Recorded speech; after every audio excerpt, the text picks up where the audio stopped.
School Marching Band.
Joining us tonight.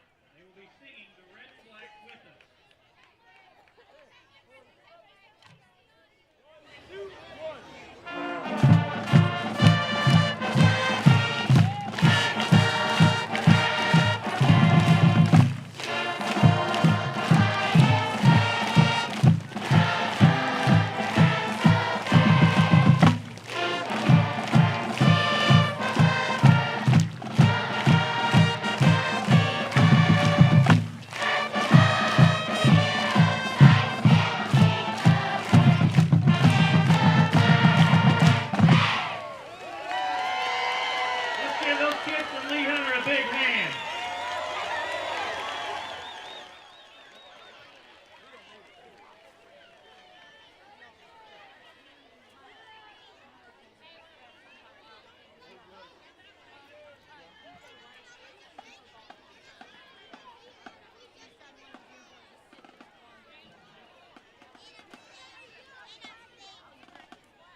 Gentlemen, good evening and welcome to Sikeston High School for tonight's contest.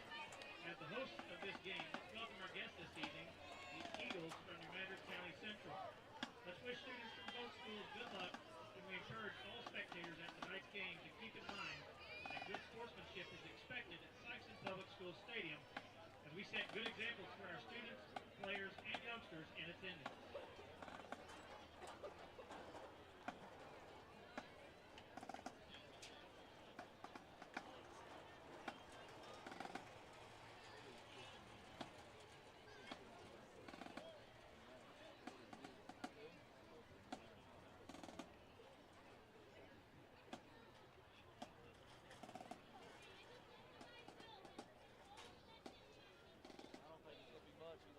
Folks at Montgomery Bank have a genuine interest in the Sikeston community and have been a proud supporter of the Sikeston Bulldogs for many years.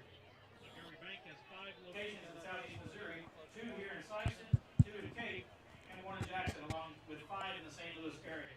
They are easy to find on social media or online at montgomerybank.com. Focus Bank is the home of really free checking. Best free checking account with no minimum balance and no monthly service charge. Best of all, every new checking account receives an awesome free gift. Call, click, or come by Focus Bank to open a really free checking account today. Member FDIC and Equal Housing Lender.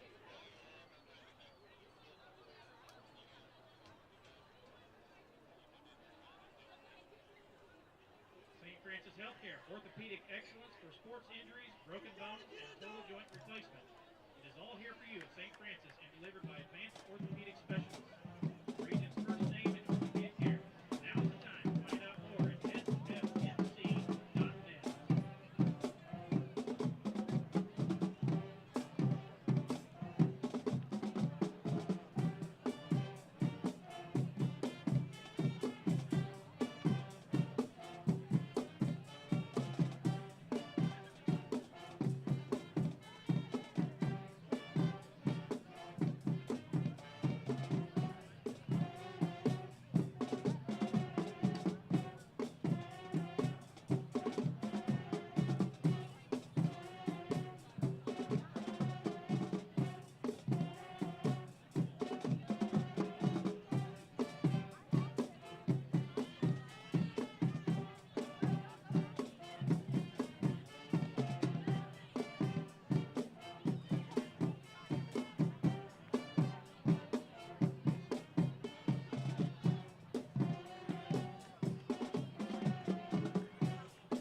Number 11, James Lapierre.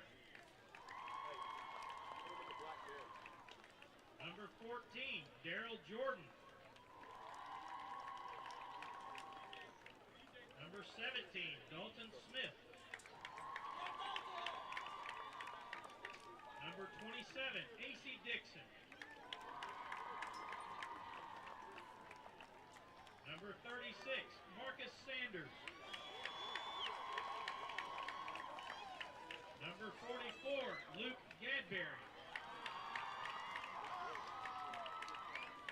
Number 64, Brody Young. Number 70, Marion Pulley. Number 72, Demarius Brown.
Good evening and welcome to Sikeston Public Schools Stadium as the Sikeston Bulldogs get set to face the New Madrid County Central Eagles here on Pink Out Night and Senior Night. So a couple of big things for the Bulldog home crowd as the seniors were introduced, as you saw just a few minutes ago as they ran out onto the field, and you'll see a lot of pink on the field as the student body has done a lot to raise money for breast cancer awareness. I am Richard McGill here with Matt Tanner, and Matt, this should be a good matchup between two teams that are trying to get closer to 500 record. I agree. New Madrid comes in at 3-4, and you and I were talking before this. New Madrid lost their first four, and they've won the last three in a row. Yeah. Sikeston comes in 2-5 off the heels of couple of really close losses. We lost by 1 to Poplar Bluff in a game that could have really gone either way.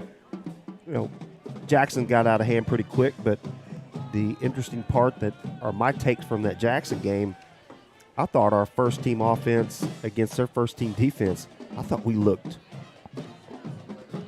just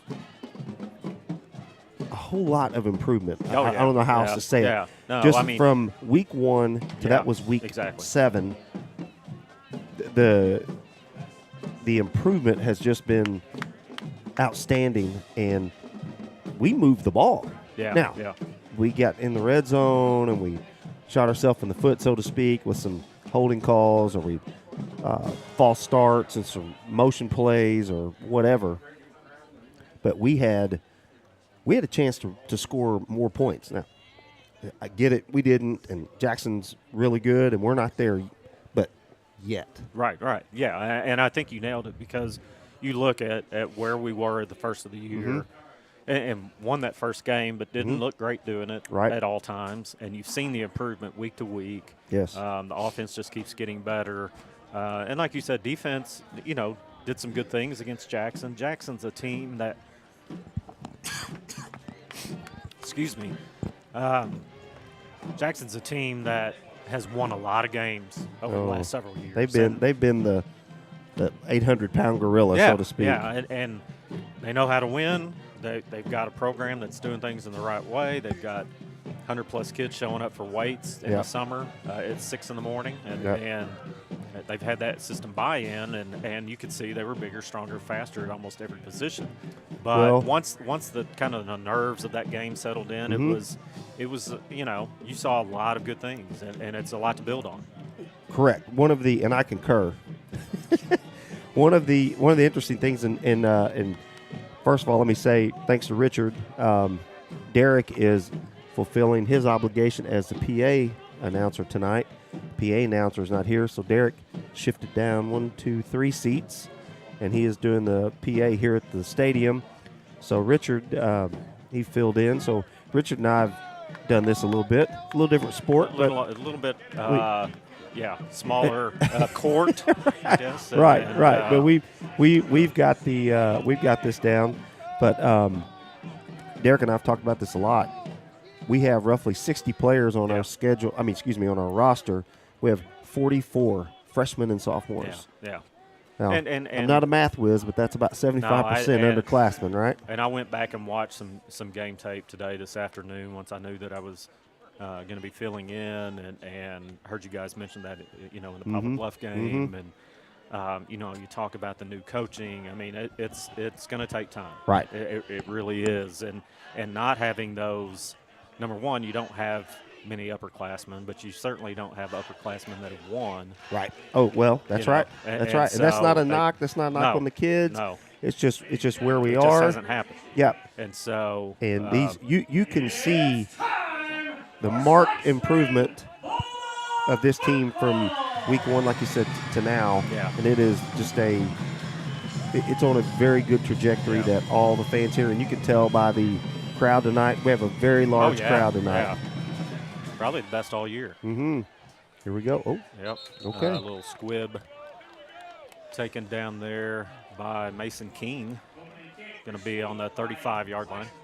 There was a play, I think it was the Jackson game, when they did like a little pooch kick, but you can't do that in high school because they flagged it. And Derek and I couldn't figure it out for a while, and finally someone, I guess, got word to him that that's not people say, that's illegal. Well, you're not going to jail for it, but it's against the rules. How about that? Yeah. I didn't know what the call was either because I didn't know if it went out, if the kid stepped out of bounds. Right. It was on the Jacksons. Yeah. Here's first play, fake. Pierce Baker looking upfield, takes it himself, but he's met just behind the line of scrimmage. Didn't quite get there. Interesting thing that we've seen this year is how tough and gritty Pierce is. Oh yeah, he took a lot of shots in that Jackson game. He got beat up a little bit, and he got up every time. Never showed him, as they say, never let him see his sweat. Yeah. And he got up and was ready to go every game, or every play, every snap. Yeah. This time hands it off to Keon Atkins. Atkins up the field. Uh-oh. He's Take it to the house, Keon. Hang on to the ball now. What happened? Looked like he stopped. Yeah. I'm not. Did he? Yeah, I don't know if he grabbed by the jersey and slowed him down. Yeah, I couldn't tell. But no, a great first run for Keon, and he's seen a lot of action this. That's 60 yards from scrimmage. That may be one of our longest plays. Well, we've had a couple of long touchdown passes, but it's good to see a little explosiveness. Yeah. And Keon is one of the faster kids on the team, absolutely.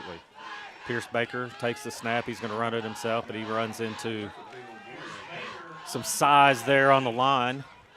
It looked like just a straight run, Richard, just a straight snap to him, just a quarterback draw. That was Marvion Cranford that if you follow any of our games on in the basketball player. Yep. One of their low post players. Yep. Big kid. And let me say, before we get too far in here, please excuse me if you hear a cough drop rolling around here. There's Luke Gadberry almost gets to the goal line. Yeah, it's that time of year where Southeast Missouri crud here and the tickle in my throat. Yeah. So I apologize if you – I'll try to move the mic or take my headset off if I've got a cough. Because I'm basketball and baseball first. So True. I've done 2 football games in my life. Yep. Interesting to see Luke Gadberry, though, in the backfield tonight, second straight game that he's been there. And Pierce Baker takes it in. There we go. And it's a touchdown. Great drive by the Bulldogs. Oh, absolutely. About 6 plays. That is and not one pass. And that's that. You've seen a lot of quick passes by the Bulldogs, and maybe they thought New Madrid's going to be expecting it, and let's just run it down their throat. I would say that the coaches saw something. You're right. Yeah. Because we have had a lot of success with those little quick hitters, and one of the plays I really like that we run is almost like an option play. Oh, where's Mauricio back? Yeah, Mauricio Batista, one of the key soccer players on a really good soccer team. Very if you haven't good gotten a chance to see them play, nails that point after, and Bulldogs take a quick 7-0 lead with 9:51 here left to go in this first quarter. But you're right. You see obviously the coaches have seen something that they didn't think they felt like they needed to run. Of course, it could change things when you hit a 60-yard quick hitter. All of a sudden you're inside the 5. Yeah. So that obviously can change things. Yeah. They run a little. Don't run a lot of pass plays inside the 5. No. Not, you even see that. You can talk about at the collegiate level and the NFL level, and they say, you know what, to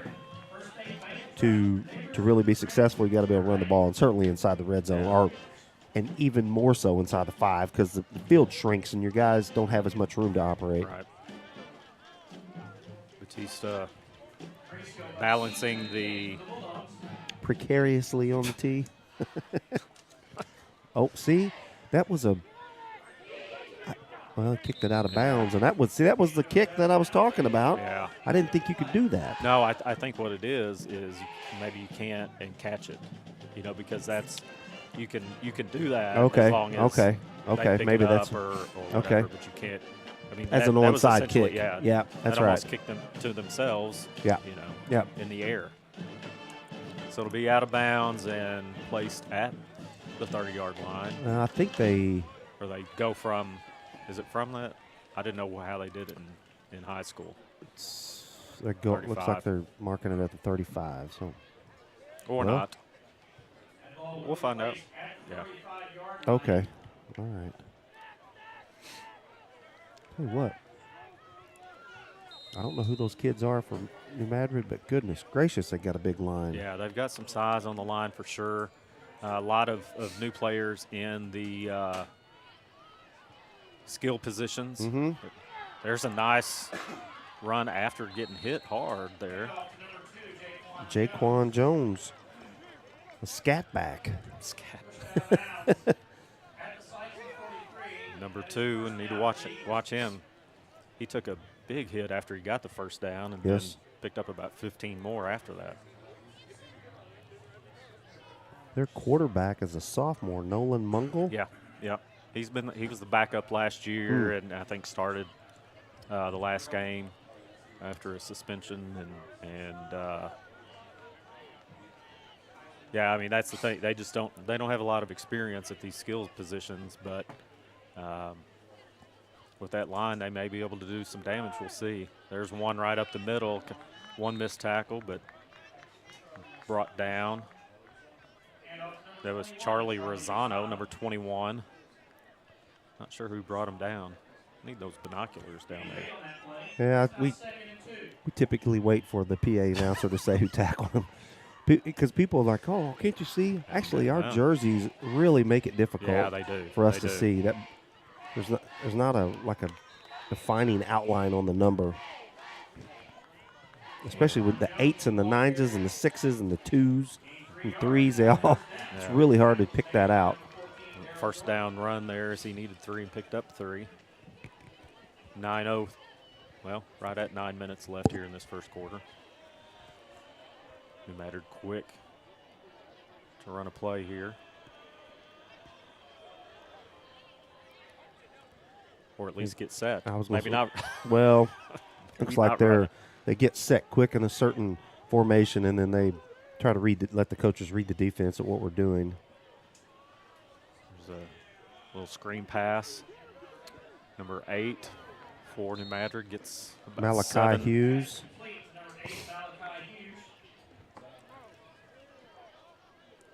About 7 on the play, maybe 6. Yeah, it's really hard to see those Sikeston numbers. Of course, New Madrid with the white and the green numbers really stands out. Yep. 53-year-old sets of eyes aren't. That may have as much to do with it as anything. I'm not saying which one of us is older, but. Yeah, I know, about a month. I'm sorry. Of course, Derek's younger than us. He can't hardly see them either. He's got his spectacles on, too. You can see a couple of guys in the backfield there with Mungle. We were just told by Mr. Allgood, don't fight, we're both old. Thanks, Mr. Allgood. Appreciate you. It's keeping us humble. So, procedure penalty for New Madrid. Again, they've got 2 backs in the backfield with Mungle, who's in the shotgun. Different set there, don't they? Look like it's going up. Another one up the middle. Oof. That might go. Get him out of bounds, and he's in. So 2 quick scores on for both teams. Well, this might be who has the ball last. What do they call it? Defense optional?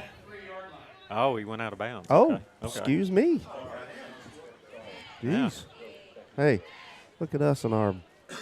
I think Beach was the only one that caught that. He was the only one that caught it. At the 4-yard line, maybe? He is closer to the action by about 4 feet, so maybe he saw the play from here and we didn't see it.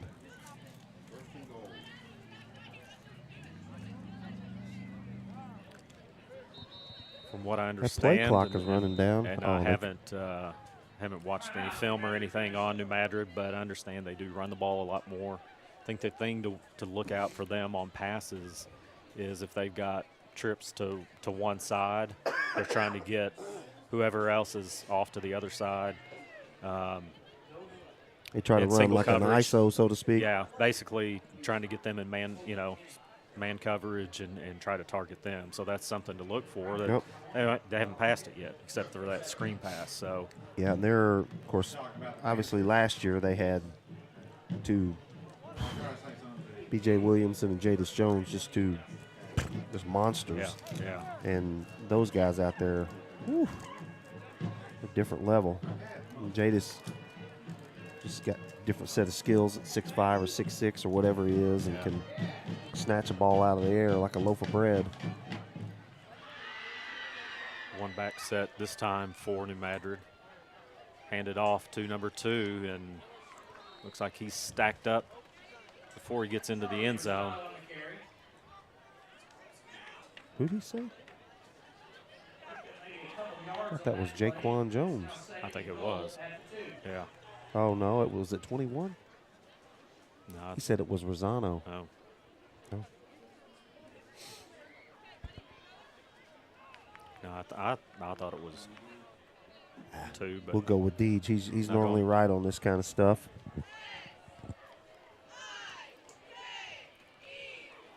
Good job there by the defense. Stacked them up.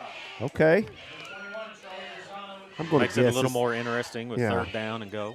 I was going to say this is probably 4-down territory for Oh, them. yeah, absolutely. Yeah. I would anticipate some sort of jet sweep to the wide side here with 2 or something along that line. Can't imagine them trying to throw it at this moment. No. And you don't know what their kicking situation is. but No, that's why I think you're on the 2 or they're on the. It says they're on the 2. Mungle up under center. That's a run. The pitch he's. Oh no, he's going to get in. Oh Oh, my gosh! I thought they had him in the had him. backfield and we had him then. yep. All right. Well, It was tackling is going to be key in this game. for sure. Bulldogs have gotten good penetration. They're hitting them. You Yep. know, and even if they get down the field, they've broken through some tackles. Right. So. It looked like just a little counter play that they ran, pulling their guard, and Bulldogs got through there. Like you said, their defensive line got a big push, got in there, just didn't wrap him up. They do go for the point after kick and nailed it. And we're tied at 7. 6:07 remaining in the first quarter. This might be a little shootout, and there's only been 1 pass. Yeah. So it's interesting. Back in 2008, I went to the New Madrid played St. Jim at St. Jim in the, I think, the quarterfinals. New Madrid won like 70-58. Oh my gosh. I mean, it was video game. I mean, Yeah. that was the year that St. Jim had that Corey something, the kid that he threw for all kinds of records. I think he played at SIU. Played SIU. I remember getting in the car and turning on the St. Jim radio, and they said, well, let's go over the good things. We scored 58 points. We had 700 yards of offense, and we lost by 15 or whatever the number was. Keon Atkins on the kick return. Gets it to about the 22. I mean, he had like 400 or 500 yards passing, but New Madrid had 600 yards rushing. I mean, it was just, there was 1 punt, I think, the whole game.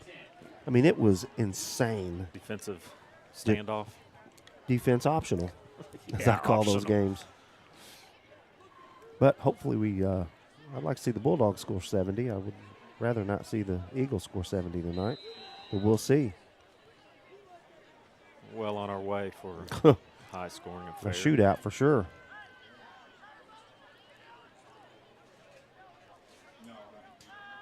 Baker rolls a out shift. looking for Atkins. There's a little.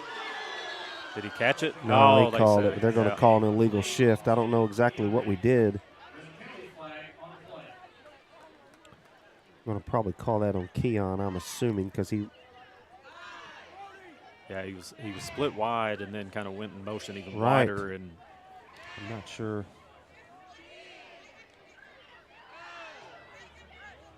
I literally was sitting here thinking we haven't had a flag yet, and he picked it up. He's picking it up. Okay, no infraction, I think.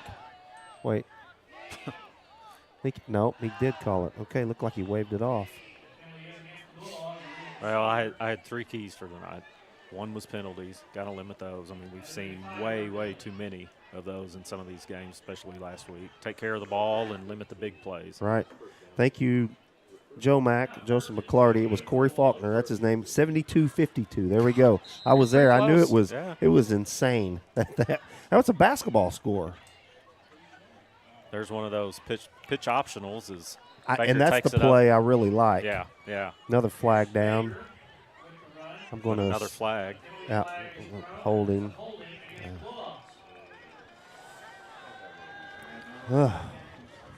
Get behind the sticks. I'm going to have a hard time here. Well, and that's you know, we've seen a lot of penalties on the offensive line this year. And whether it's motion or it's holding. You know, it's not a. Which is where, I mean, I would say it's what you get from an inexperience. Yeah. Yeah, I get it. This pushes the Bulldogs down inside their own 10.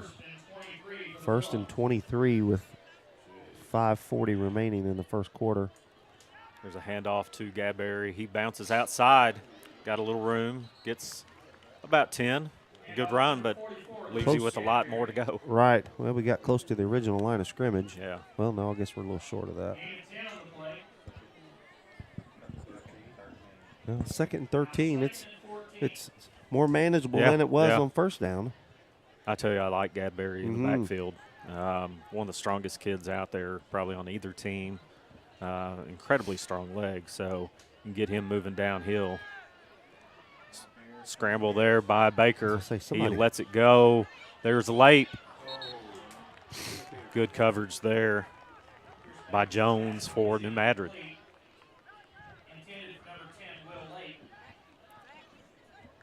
Will at that point probably just trying to get open and get a little spacing. But he was covered very well. Yep. So you pass on 2nd and 13. Go for it again, or well, got trips to the. It looks like that's what we're doing. Trying to set near up side. And you just called it. Looks like we got single coverage. Pierce may pick it up. Yeah, turn that corner. He's just short of it. Just where the spot looks like he's half a yard short. Yeah. Maybe Coach May. So Derek and I talked about this a lot. There's a play where they run it. Daryl Jordan, they bring him and put him on the strong side, and every time they've had him in there, they have picked up a short yardage gain. If they put him strong side, and they did this against Jackson, they did against Bluff. If he comes to this side, they're going to run right behind him. And they picked it up. He's just an extra hat on this side. Yeah. A gutsy call here early in the game. What I Pierce tell you, takes it himself, and it's going to be close. I don't think he got it, but I don't know. The line judge is in front of the marker on the far side. Yeah. Excuse me, far side. Once he got in that group, it is a first down. Once he got in that group, he disappeared from us. Oh, yeah. I mean, and he's a pretty good sized kid. He's 6 foot, 180 pounds, and he got swallowed up in that mass of humanity there. Yeah. Woo. They ran it like I thought they would, but usually they haven't been that close before. Sanders in motion. Looks like a RPO broken. Yeah, I don't know if it was a broken play or what, but no, it looked like an RPO. Looked like he just got hit. His arm didn't get to follow all the way through. And you talked about it already. I mean, gritty, just tough kid. Tough kid. Takes some hits.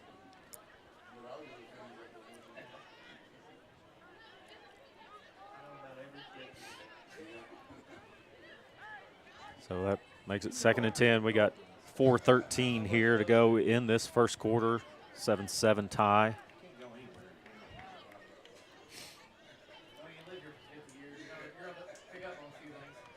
Pierce takes it himself, only gets back to the line of scrimmage, and it's going to be 3rd and 10. Or 3rd and 9 3/4. I was going to say.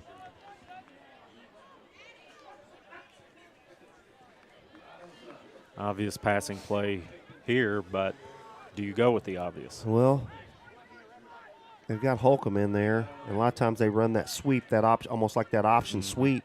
They run it to his side. Not doing it this time. There's Sanders. He's going to be I think across he got the it. first. Yeah, he got it. He got it. What a Marcus nice Sanders play. with a nice catch and They gets had a him couple extra yards. Yeah, they had him almost like he was picked up, and he kept grinding his feet and moving his feet. That's what they always say, keep him moving. And he pushed the defender forward another yard or two, picked up the first down. Big first down play there. Yeah.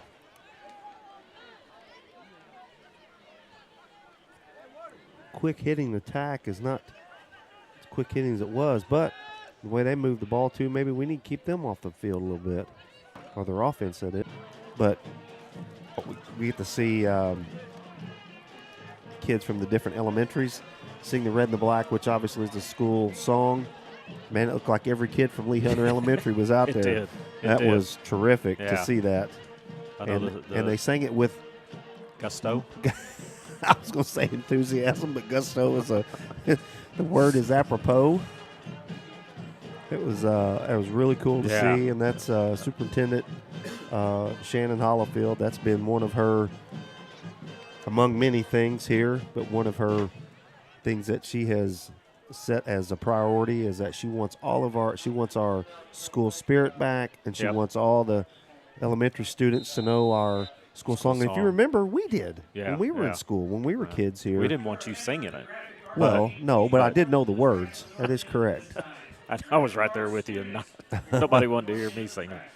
Oh, there's a little swing pass. Yep, over to Keon Atkins. Keon picks up about 4. Looks like Kendarius Love, maybe. Oh. I'll wait. Sorry, Deej. Sorry, my bad. Deej. I know. Sorry. I'm the one that called it. Sorry, right sorry, the first Richard. time. My bad. I saw them picking him up off the ground. I thought it was Kendarius Love. Gadberry back in the backfield next to Baker. Was on a sweep to Luke and dropped it, but it bounced right back up into his lap. He just didn't have anywhere to go with it. A fortuitous bounce. Fielder's hop. Oh, man. It's fortunate that it came right back to him. But that's the play that they've had a lot of success with since, I don't remember, maybe they've had it all year, but I've really noticed it the past 4 or 5 games where they're really picking up some nice chunks of yardage with that play. And maybe teams have, not maybe, I know they've scouted it. Well, here you've got a 3rd and 11. They brought in Jordan. Is he in there to give Pierce a little more time passing? Does go down. Oh, headed to Jordan, who would have had a first down and went through there. That was the decoy that time. They set him up for that play, and they just ran a little drag route across the field, and he had him. Had him wide open. Yep. 4th and 11. Now there's a flag. It looks like that. Oh, gosh. Declined it. Yeah. Now it looks like the punting unit comes on.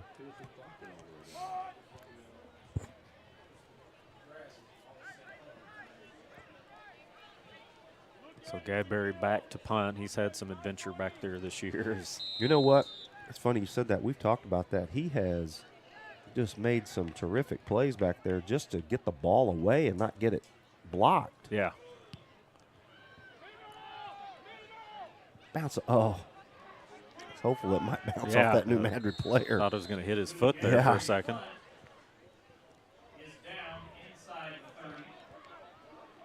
Down around the 27. Minute 38 to go here in this first quarter. New Madrid with the ball on the change of possession. Yeah, you've seen some high snaps. Well, I think it was the Poplar Bluff game where it went way over his head. You think just, get on it before it gets in the end zone, and he finds a way to pick it up and kick it away and gets it, down to about the 50. That was crazy. Last week he had one that was a high snap where he had to jump up and he kind of tapped it up in the air, so he caught it and then was able to punt it. Right. We got another flag. It's probably lined up off sides. Those are the kind of mental mistakes. Yeah. Just young kids. Not forced. No reason to line up off sides. One back set, handoff to Jones. He's hit, but again picks up the first down, and Bulldogs having a trouble making that tackle in open field. I will say, Poplar Bluff kind of came out and did this, just jammed it down our throat. Then we settled in. We did. Yep. We did. So I'm hopeful that's what the Bulldogs are able to do tonight. New Madrid was able to get our offense off the field we aided them a little bit, but to their credit, they got our offense off the field.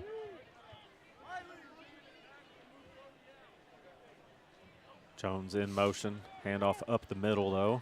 Tell you what, he's met, but he picks up about 4, maybe 5.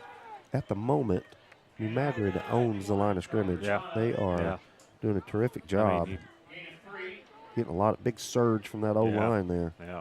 Of course, they got some big kids. Holy moly. Well, and Cranford just, I mean, he stands out there. I mean, well, look what at is 75. He, 6'4", 6'5", yeah. This is Isaac Smith, and he's a freshman? Whew.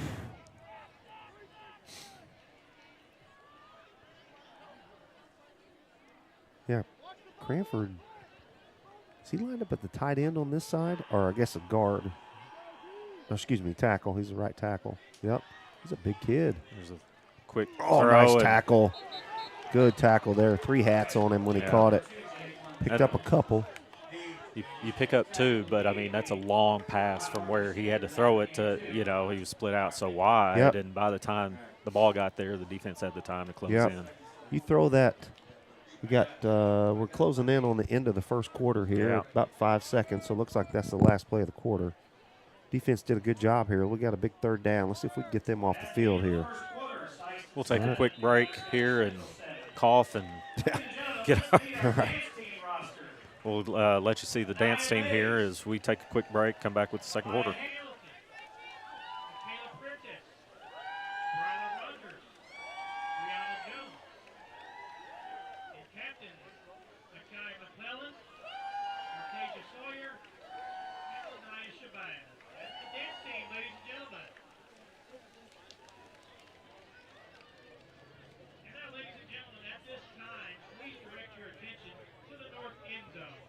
Mr. Brian Henson and members of his graphic arts class have a check for $9,000 to present to members of the Missouri Delta Medical Foundation. Mary Carolyn Adams, Rhea Boyce, Megan Straight, Becky Alt, and Pat Glass. These funds were raised through t-shirt and sweatshirt sales created and produced by Mr. Henson's graphic arts class. Let's pink up and remember, pink means prevention. We mentioned at the start of tonight's telecast that tonight was Pink Out, and you can see on the screen there that the graphic arts class led by Mr. Brian Henson, as always, does a tremendous job. Yeah, there you go, Miss Glidewell. A tremendous job in designing shirts all year round, but especially around this event, and they presented a check to Missouri Delta Medical Center for $9,000. So just love seeing that every year. There's a flag on the. Oh, nice play there. Yep. Looked like Luke Gadberry with a handful of jersey. What do we got the call here? That's a false. Yep. Chris Sarakas checking in with us. We appreciate you, Coach. Appreciate that. Fourth down here. That's at Sikeston Education. That's right. Coach. Oh, we're at the 53 here. Yeah. They setting up for a punt. I would be suspicious of a fake here. Yeah, that looks like. Is that Mungle back there? I can't tell. I don't see his number, but that's a quick. No, okay. It was Get out Mungle, of the way. Okay. About the inside the 25. We don't know if he's the regular punter or Yeah, not. I'm not sure. I mean, that's the first time they've punted, but they don't have a punter listed. Yeah, but I mean, that's. We did that short kick. If you remember that when I think it was Nathan Hampton was here, they would do that instead of a normal deep drop, they would do about an 8-yard drop, and sometimes they would read off that, especially with your quarterback. I mean, if the defense doesn't honor that, and all of a sudden you can pick up a first down. Good job by the defense. Great tackle there by Luke Gadberry. Big tackle. Here's Baker running to his right. Picks up a block, but hello, truck. Only picks up about 1.5. That was a tough 1.5, and just trucked somebody. He's not going to slide. No. No. You're going to lower that shoulder anytime he can. He did. He did.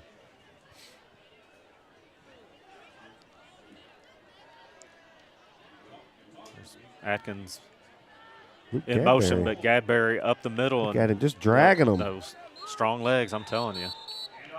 With the, they call it the bush push, or the tush push.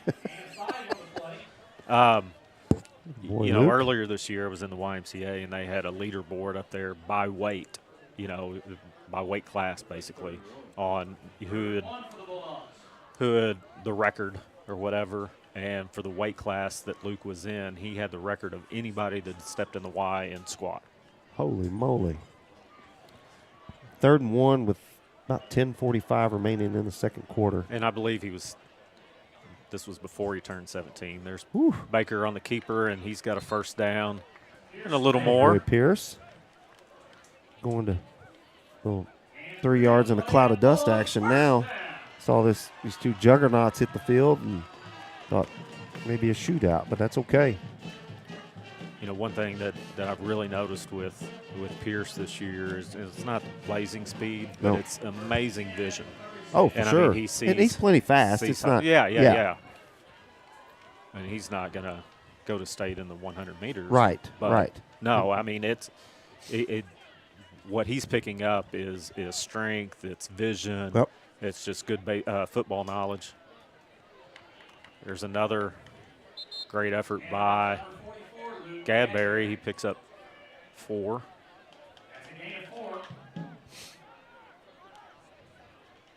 Got Luke is J-May checking in.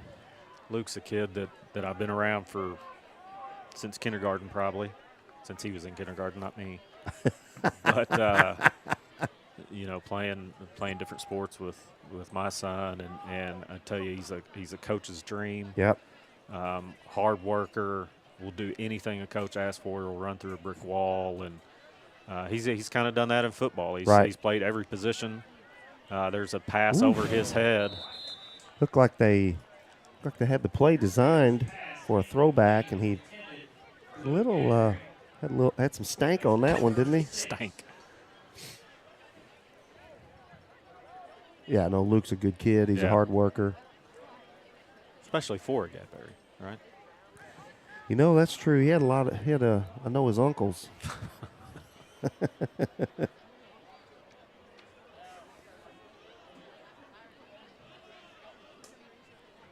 Baker a little bit behind Sanders there.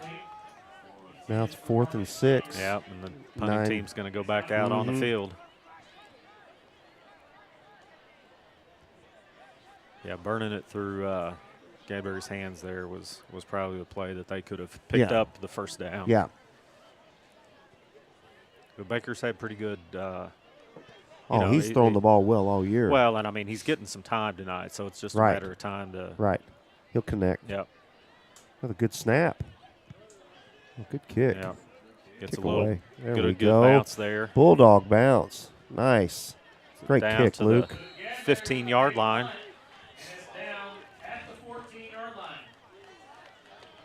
And Luke's getting better and better at punting.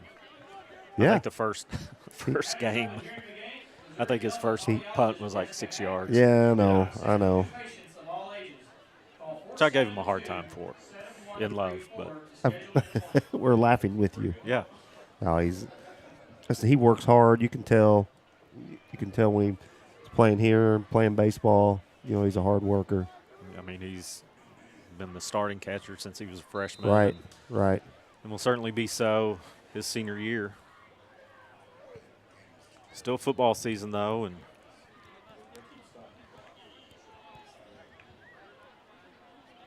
I don't know what. Looks like the Madrid coaches may have seen something. You know what? I just happened to see their bench. Yeah, let's see if they come down here, and that's exactly what. Pick that. What I talked about was they had 3 trips up to the other side and tried to. That's true. Good call. Yeah. Their numbers are down on their number of kids they got. That's pretty surprising. Yeah. And they do a really good job trying to push youth football in New Madrid. So. Sure. That's I don't recall seeing so few players. Hope they get that fixed. 2nd and 10, 9 minutes left to go in the second quarter. There's a handoff and escapes another tackle. Yep. Luke Picks had up him and set the edge and turned him inside. Yeah. Picked up 6 yards. Yeah, 5 or 6. Bulldogs, including number 64, Brody Young. Gain of 6. 3rd and 4. 3rd and 4. Well, and the thing with numbers, they're Class 2 now. Yeah, that's true. They have gone down in classes over the years. And is that Portageville's class? Are they in I think they're Class 2 as well, correct? I think so.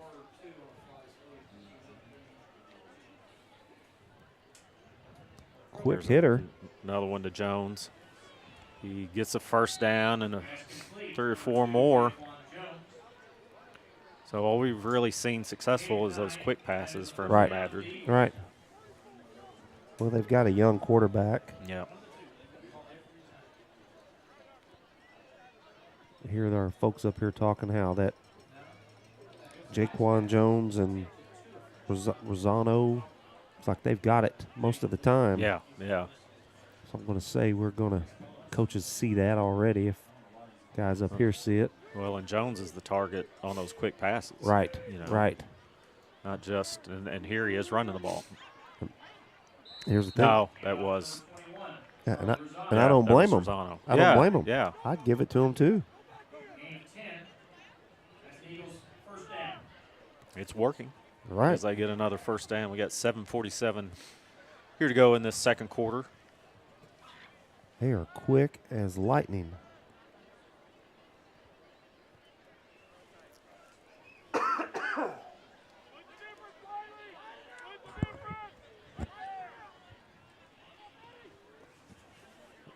Two in the backfield this time. Pitch to Rosano. Quick pitch. And a string. Ooh, He turns looked like it a hold upfield. there on 8. They didn't call it. Misses 3 tackles. And I thought they were going to get a hold on Malachi Hughes on the edge, but they didn't call it.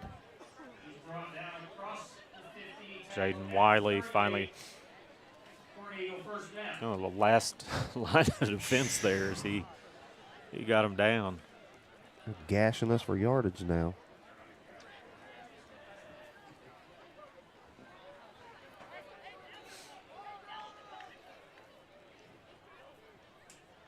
So you got Rosano again. Yeah. Nice tackle. Yeah. Nice tackle. Daryl Jordan. Daryl Jordan, there we go. Attaboy, Daryl. Good. 4-yard loss. TFL. Tackle for loss, yes. It looks like they're, that looks like that's their go-to guys, obviously. Yeah. Again, I don't blame them, but Sikeston hopefully figuring that out here pretty quick.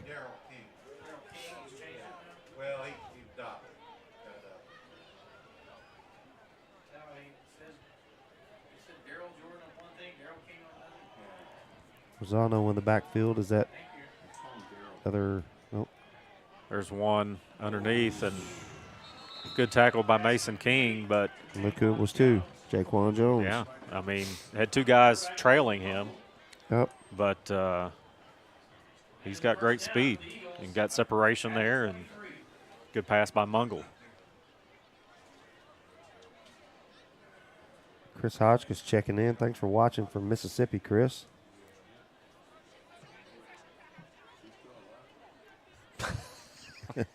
Yes, Mr. Beidler, he's still around. He's in Mississippi at the moment. Got A&M tomorrow? Like the field looked like the field gave away as he made his cut. Little dry here lately. Yeah, it was really dry. Then we got some nice rain, and then it's been dry since then, and there's not any rain in the forecast. No. 5:30 and counting. Well, we just got a report that the army worms have done some damage to the turf, which that's a recurring theme I've heard in Sikeston. Yeah. I don't have them at my house, but No, I've got I haven't moles. Yeah, me too. 2nd and 5 here with 5:07 to go in this first half. Eagles marching down the field, and there we go again. Another first down for the Eagles as Charlie Rosano with another nice run. Man. Rosano is a junior. Yeah, that's exactly what I was just looking at. Quan Jones is a junior. Yep. I'd like to keep them out of the end zone here, but one thing with all these runs is that clock keeps ticking. Cranking that clock, yep. That's right. And it's Bulldogs should get the ball back here one way or the other. Whoa, go get that. Yeah. Oh, he wasn't looking. On the snap, and Rosano falls on it. I think that was going to be probably a handoff to Jones. Right. Look, he was coming across in motion to the near side. It surprised everybody on the field. Yeah. 4 minutes and counting. Yeah, it's not good when the center snaps the ball and the QB isn't ready. No, he was not ready. He was looking the other way. Good thing it hit his legs or it had been out by the 40. There's another one handed off to Jones. Reverses it. Carries. Okay. Well, still seems like we're tackling a little high. And I say this, and I know the coaches are addressing it. I get it. And it's not a criticism. It's just a comment. I know they're have full confidence that they're addressing it. Yeah. So they're not teaching to tackle at the shoulder pad level. Yeah. No, I know that. Third down, big play here. Oh yeah. Again, I'm sure 4 down territory. From the 7-yard line here, 3rd and goal. 2 backs in the backfield, and it's given to Rosano. Well, we had him. Well, we've got chances. Yeah. We've got chances. Just breaking tackles left and right, and he gets in the end zone. 2:59 remaining. Bulldogs will get the ball, and no, I think we have to kick at half, don't we? Yeah, we will kick it to them. Sam Cox watching from Omaha, Nebraska. Thanks, Sam. Got some scores from around the area. After this extra point, Rich, I'll go over some. Oh, my gosh, how did we miss that? Yeah. That was close. I'm not sure. It looked like it went right through his hands. Let's go over quick scores here. Cape Central up 21-6 in the second quarter over Lift for Life. East Prairie up 16-0 in the second quarter over Charleston. Portageville is tied with Caruthersville at 0 in the first quarter, and actually no score, Chaffee and Scott City in the first quarter. Shout out to Rod Anderson for the heads up. Thank you, bro. He's not even listening. I think he's here at the game. I know. I see him. Yeah. Santa Ho, Claus. ho, ho. Santa Claus himself. You didn't hear that, kids. Nah, they didn't hear it.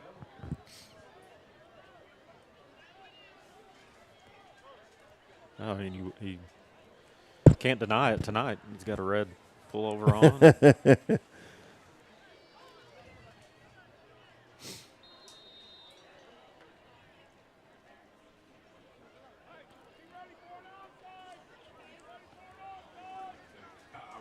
So 2:59 here to go in this first half. Got 208 people watching. Thanks for watching, you all. Appreciate it.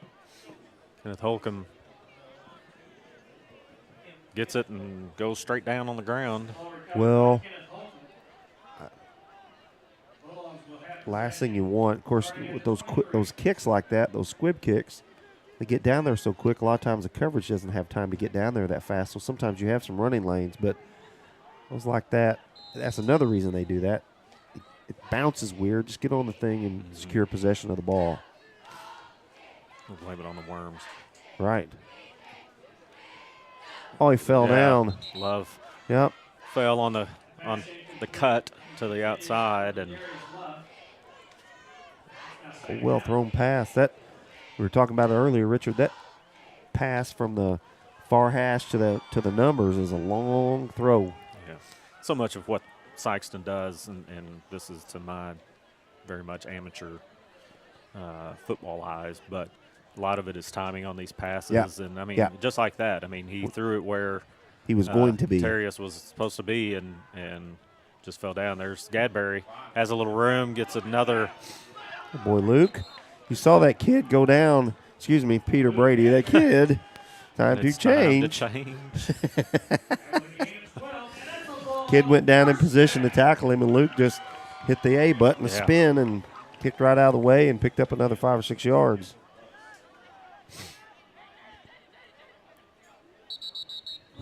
Ooh. Another must have been penalty, and Luke's calling looks like on them because they had 12 guys on the field. Looks like. Yep. That's why they snapped it quick. They saw it. And you count fast. Good. Well, I just saw a guy happen to run off the field. I was assuming that, but they had 12. I wouldn't think they'd have 9 running off the field. What's he doing? Now they're substituting. What?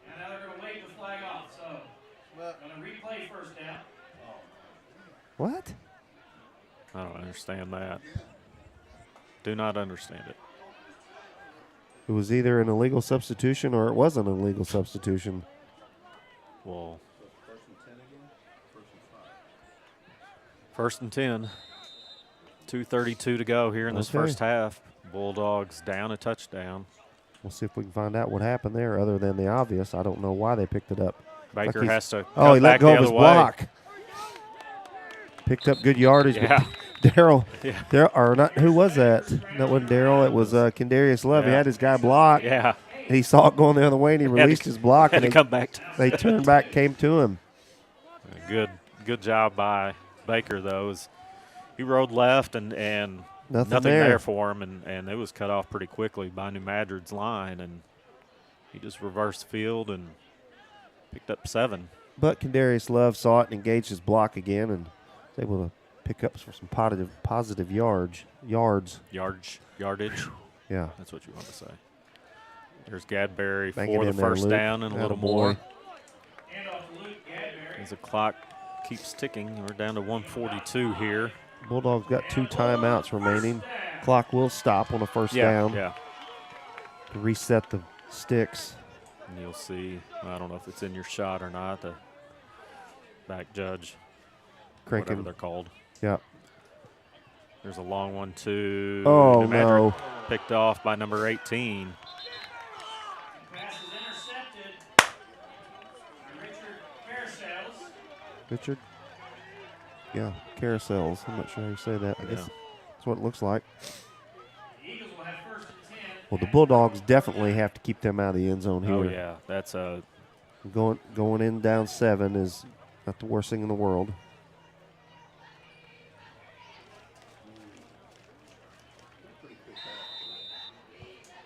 Yeah, that one's going to hurt. Moving the ball. It's all right. That's one of those hustle plays or one of those aggressive plays. I like the call, just didn't like the outcome of it.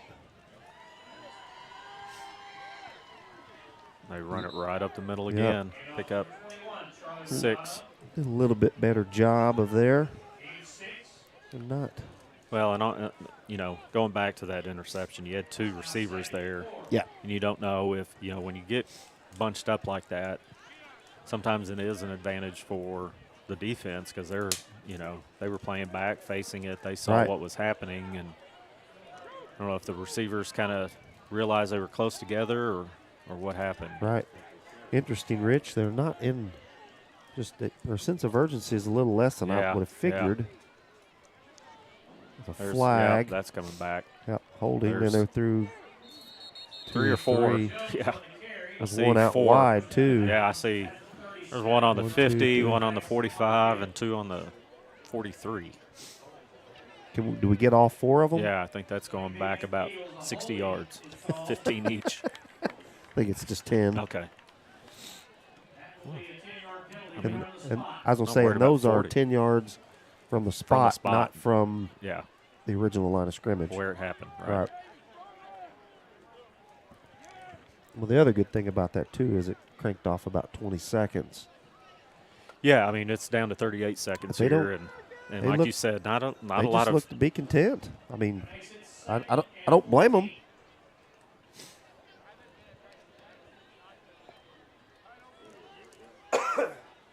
Yeah. 38 seconds remaining here in the second quarter, and the clock starts cranking. So I thought they might just sit on it. Oh, I thought I saw the ball. Yeah, is that a flag down? Was it? Got a flag down on the far side. Yep, illegal motion or false start or something. You almost refuse this, don't you?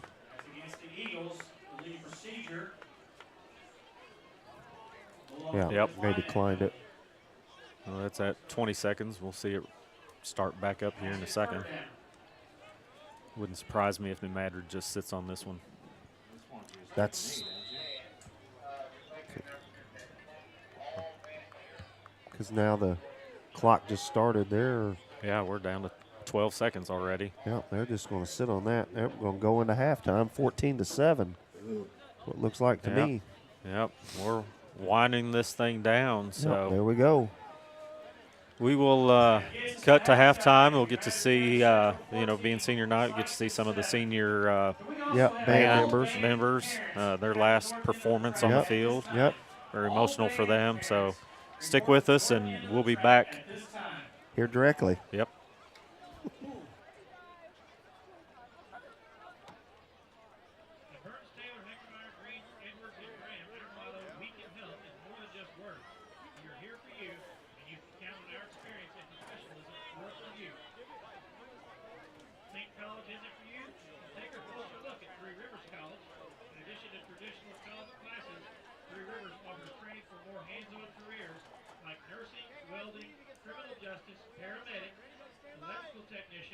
Industrial robotics, and more. Get started at trcc.edu.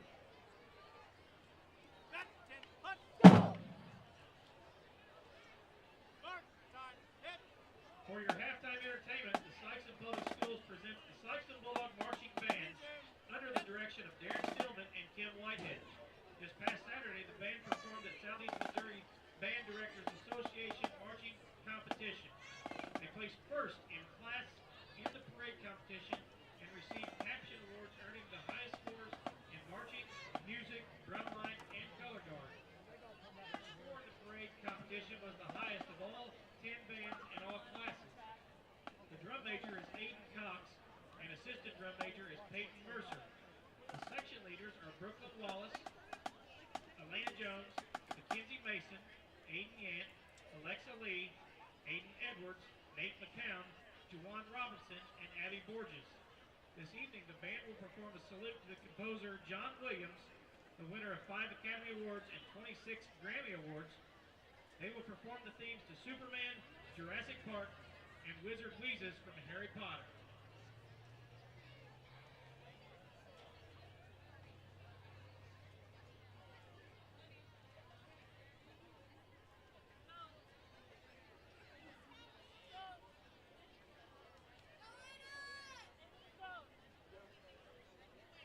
Drum Major Aiden Cox, is your band ready?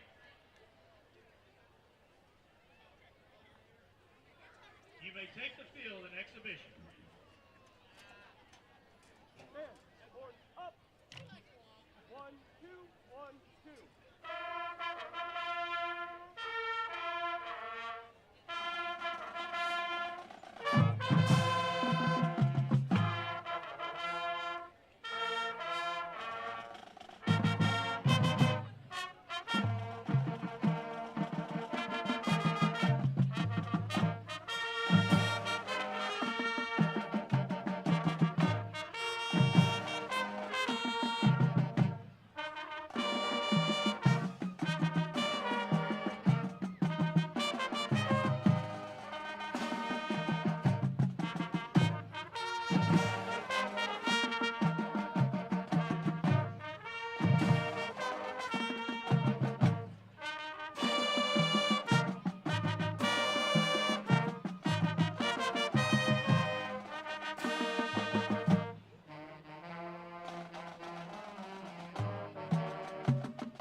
senior band members. These students have worked very hard, have become strong leaders in this band program, and will be sorely missed.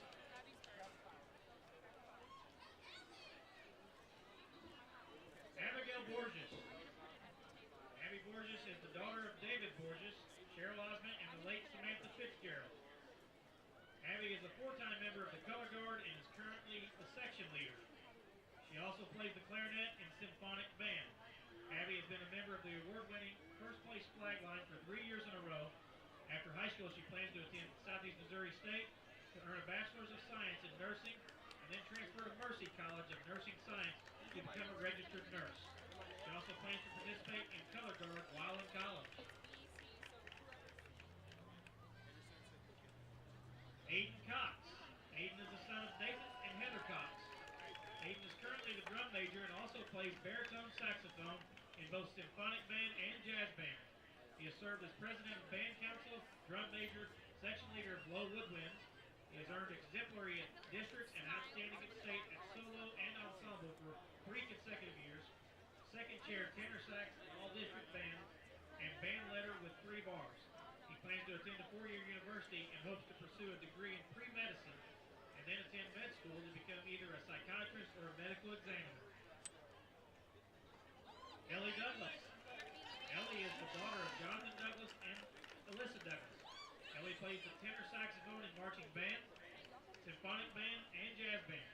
She earned a silver medal at state solo and ensemble twice, a gold medal at district solo and ensemble twice, once for a solo and once for an ensemble, jazz band, and has been on the band council for 4 years. Ellie plans to attend a 4-year university to get a degree in computer science. Aiden Edwards. Aiden is the son of Shantone Howard and Michael Howard.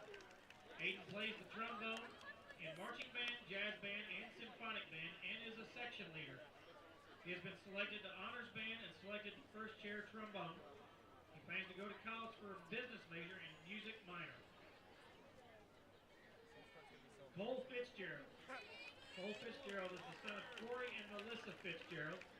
Cole plays in the percussion section and is in the marching band and symphonic band.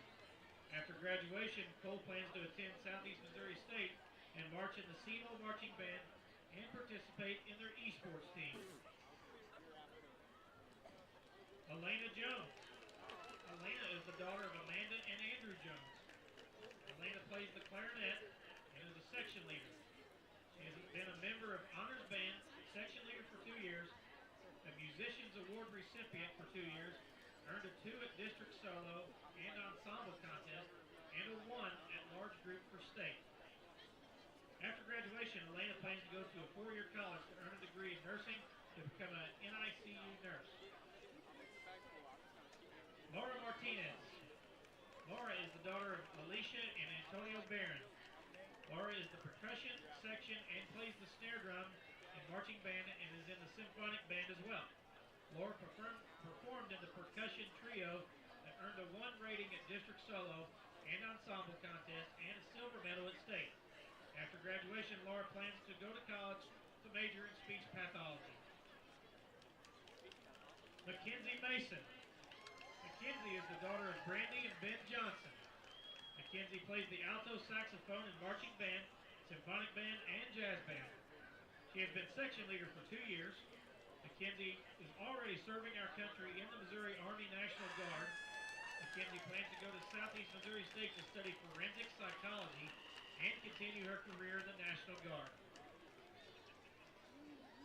Nate McCown. Nate is the son of Brenda and Derek McCown. He plays the quad tenor drums in marching band and also plays percussion in symphonic band and has been in jazz band for 4 years.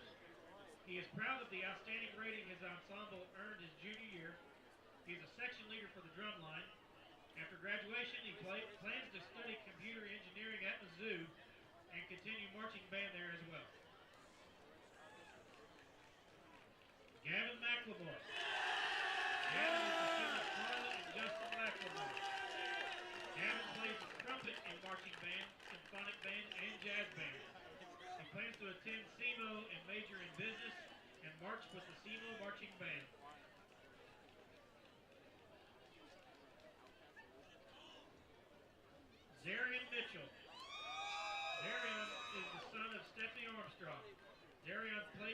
trombone and marching band and symphonic band. He is pleased to have made it through all 6 years of band. After graduation, he plans to go to a trade school for massage therapy and phlebotomy.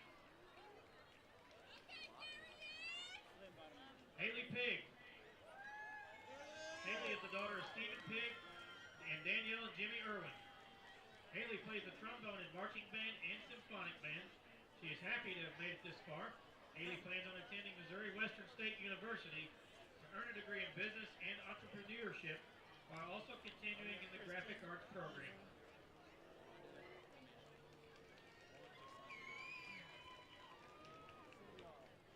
Kyla Red. Kyla is the sister of Jaden Red. Kyla is a member of the Color Guard and plays tuba in symphonic band. She is proud of the band's first place at the marching competition, as well as the first place for flags. After graduation, Kyla plans to go to Arkansas State University and pursue her dream of being a radiology technician. Jawan Robinson. Jawan is the son of Myron and Tiffany Hart. Jawan plays snare drum and marching band and is also a symphonic band and jazz band. He's proud that the drum line has won best drum line at the marching competition for the past 3 years. Jawan is one of the drumline section leaders, esports team.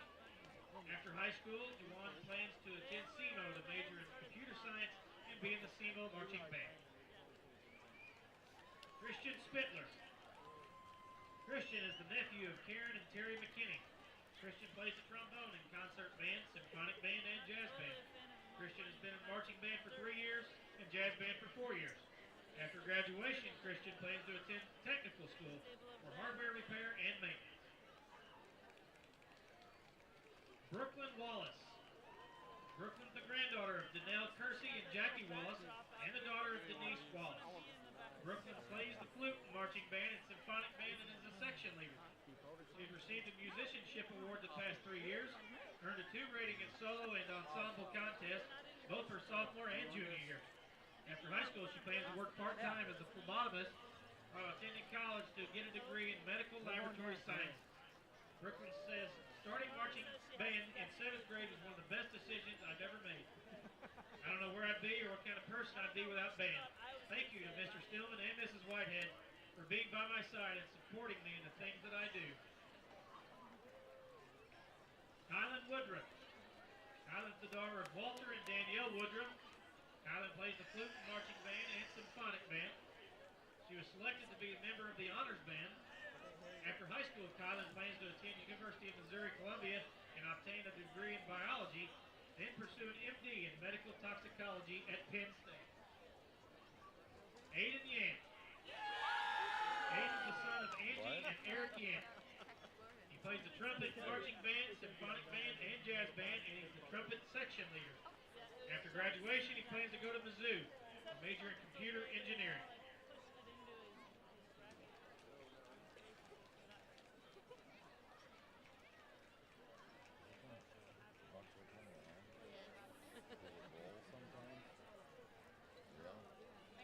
Seniors. As is tradition at Sikeston High School, the senior band members will finish by performing the school song alone. All right. Where's Caden?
picking cleaning.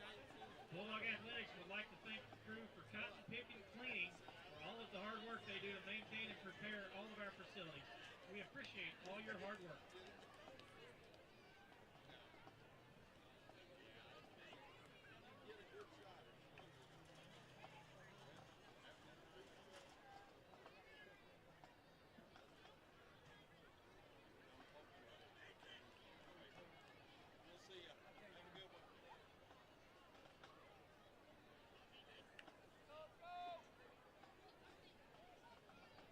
If you haven't gotten your pulled pork nachos yet, there's still time. Take a walk over to the visitors concession stand.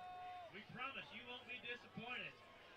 Pulled pork nachos over at the visitors concession stand.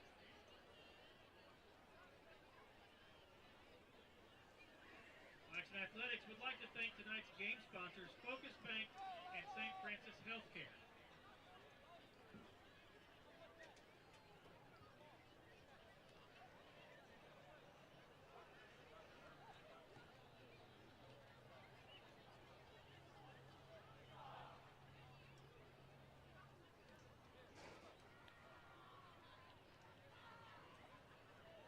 Number one, baby. I asked for a drink earlier. All them other nerds were standing around. My boy right there, he had the bottle. He said, here you go. I was like, that's why he's number one. Hey, it ain't a baseball.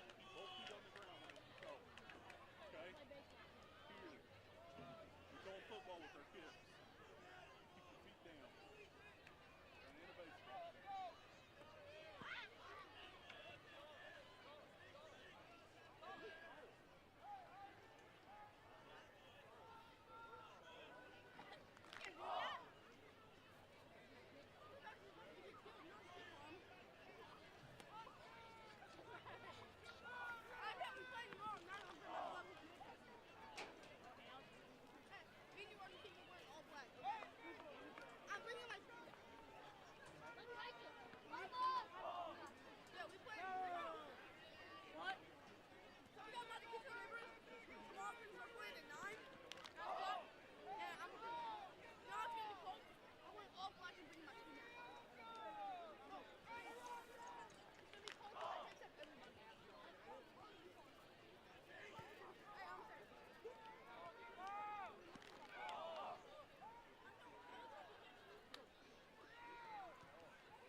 Having trouble hearing the game? Missouri Delta audiologist Jessica Hafner is now accepting new patients of all ages. Call 472-7134 to schedule an appointment. It's burned and it's is it going down? I think it should. You got medicine?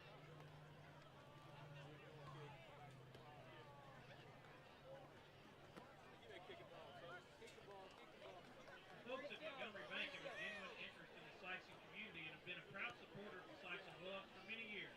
Montgomery Bank has 5 locations in southeast Missouri, 2 in Sikeston, 2 in Cape, 1 in Jackson, and 5 in the St. Louis area. They are easy to find on social media or online at montgomerybank.com.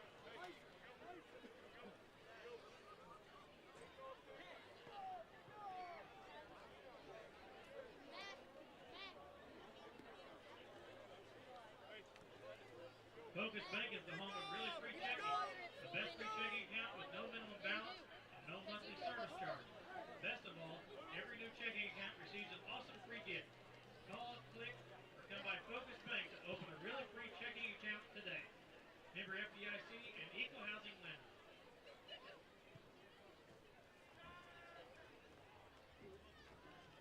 Tyler! Matt! I'm going to get the tea after kickoff.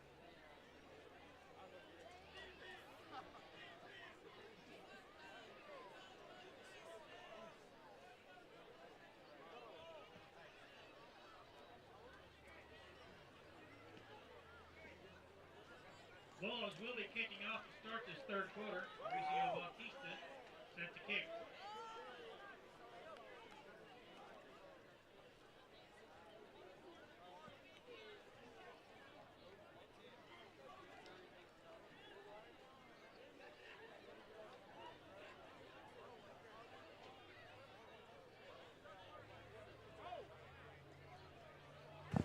Welcome back to Sikeston versus New Madrid County Central as we get ready for the Bulldogs to kick off, start this second half.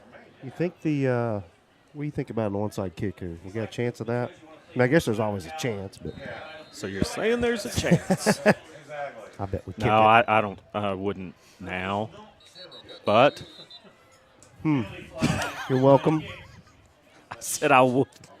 I would. Offsides. I think they. Now you got to kick it. Now right? you got to, but. I mean, you don't have to. Just like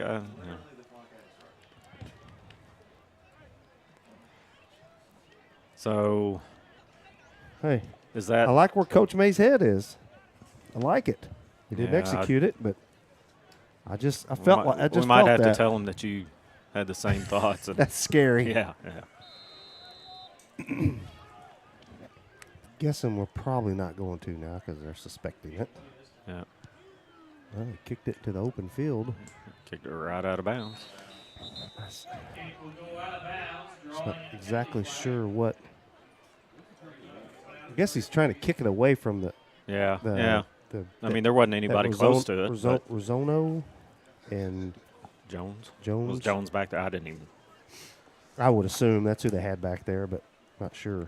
Maybe they had Jaden Williams back there too. And Madrid will start from the 40-yard line. Mm-hmm.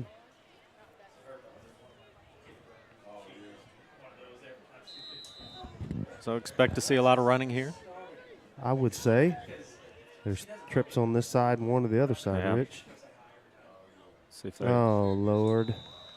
Looks like Marcus Sanders a little anxious there. A little anxious.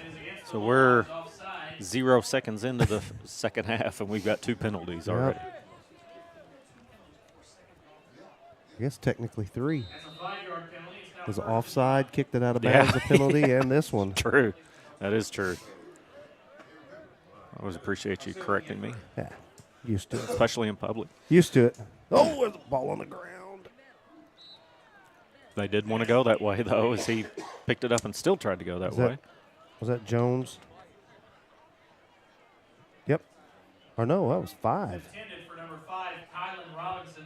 Another freshman. Ooh. It's now 2nd and 5.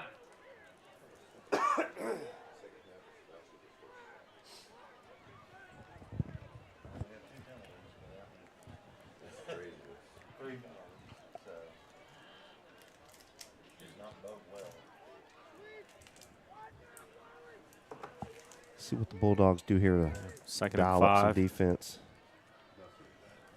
There's a flag. flag. Maybe there's a hold. That's usually in that position of it. Yeah. Gain 5 on the play, but penalty flag is down. And that's Maybe a what we block got. in the back, but There's a holding penalty. saves the first down. 10-yard penalty from the spot of the foul. Yep. Backs them up to about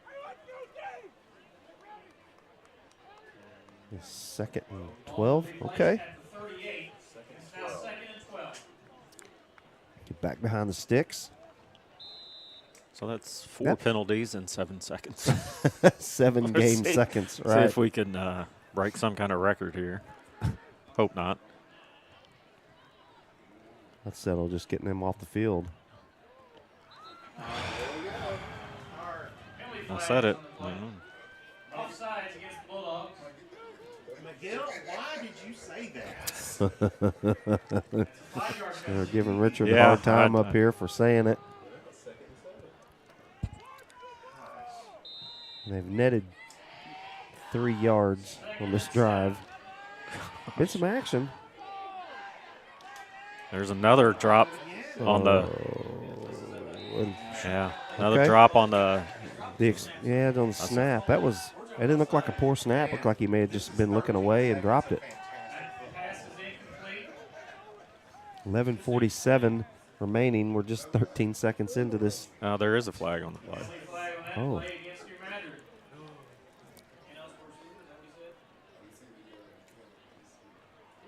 Nobody. Yeah. An eligible receiver. Now it's 2nd and 12 again. Again. Well, I know. I mean, it's not like it's 2nd and 12 in the series somewhere else down the field.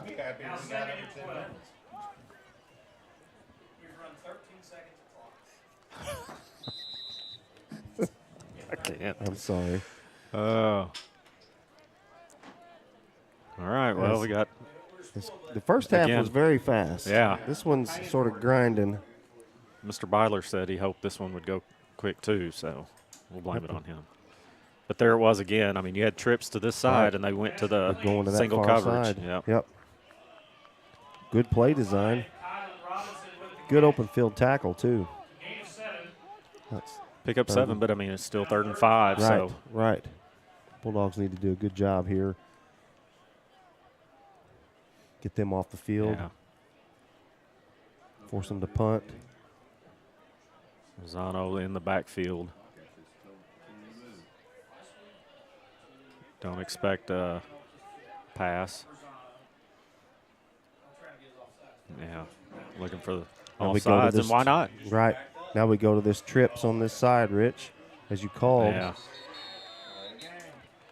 Wow. You know, the first half, I'm not sure New Madrid had a flag, did they? I mean, they had one that they picked up, right?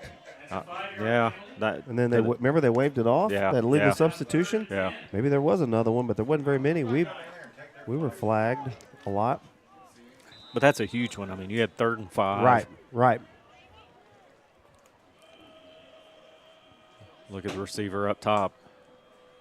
But it's handed off up the middle and only a gain of 2 yards. Okay. Marizano. Good job by the defense. That's exactly. Here, Deej down there. It's easy to know what names you're calling when they're only giving it to 2 guys. So again, their quarterback is their punter. We have to be cognizant of that. Yeah. And we do drop one guy. Yeah, he's not back 7 yards behind the line of scrimmage. Right. He's certainly within where he can throw it. Yeah, they just waited back for him to do that. Oh, man. Thought he was going to pick it up, but Atkins backs off. And I don't. Discretion is a better part of valor. Just, hey, let's get possession, and now let's go score. 10 minutes and 13 seconds left to go here early in the 3rd quarter.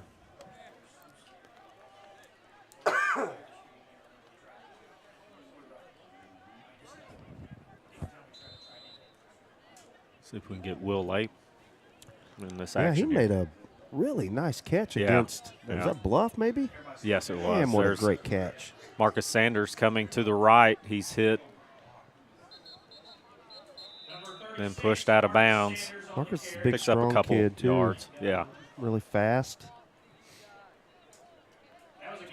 Suffered a knee injury and didn't play last year. I forgot about that. He sure did. Came back slowly in basketball. Yep, he sure did. It's good to see him healthy and out there. He's got the knee brace on, but probably more for precaution than anything else. Yeah. Well, not slowing him down. No, you have something like that, and you like it for the sort of. It's almost a peace of mind. Yeah, exactly. Gadberry up the middle, Luke cuts Gadberry. it to the right side, puts his shoulder down and driven out of bounds. Boy, Luke gashed him for some yards there. That a baby. Gets it to the, 52? Exactly. I'm not going to say names, but I did hear a public address. Oh, we mentioned it here. Yeah. Oh, yeah, that's why we said it. Yeah. Oh, yeah. Ball at the 55. This is not the Canadian Football League. That's right. That's right. Bulldogs quickly set. Handoff to Gadberry. Pause there because I thought maybe Baker kept it. Right. Luke's doing a really good job of being very patient behind his line and finding the holes to run in. He's doing a really good job there. And you know what? Give some credit to that O-line, too. Yeah. They're getting a nice surge here. They're getting a couple yards up the field, getting some push, and we're getting our guys to be able to get running downhill, picking up a bunch of positive yardage. Absolutely. There's Keon Atkins on the handoff. He gets a few more yards, not quite to the first down. There. Yeah, I thought he was going to be maybe a 1-yard gain and picks up probably 4 or 5. Yep.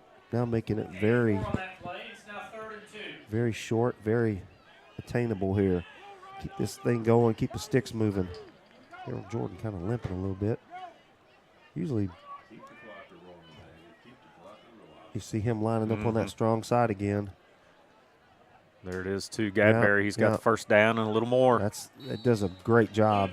When they come in and run that play, I mean, they've ran it enough, and I'm like you, in my novice ability to scout plays, I know those other coaches have seen it, and we're just saying, you know what? Stop it. That's Daryl Jordan. I saw him limping a while ago. It looks like a cramp. Yeah. Now I did hear up here earlier that Daryl's last name is now King, that he got adopted, and so it's not in the program. No, it does say King. Does it say but King? They announced him Daryl Jordan, right? Well, and I've okay, heard. Well, Daryl, yeah. I apologize. Yeah. If we got it wrong, I apologize, Daryl. We just want to clarify it. And I appreciate the advice that was just sent to Matt. Right. Very astute observation. Well, either way, Daryl's doing a great job. Yeah, I mean, funny story is when Truman was 12 and I was coaching Little League basketball or baseball, Daryl came out, first time he'd ever played at 12 years old. And you know, baseball's not an easy game to just pick up, especially at that age. And you've got kids that have been playing travel ball. And, I mean, when he hit the ball, he hit the crap out of the ball. He's a big kid. You can see it. He was a pleasure to coach. Well, he's 6'3", 200 pounds. Yeah. He was big then. There's Gadberry, tries to bounce off to the left. Still got back to the line of scrimmage, looks like. Now they're going to mark him a yard short or yard. Oh, it wasn't easy to bring down, but couldn't go forward. No, about pulled his shirt off his body there, but they got the shoulder pads fixed.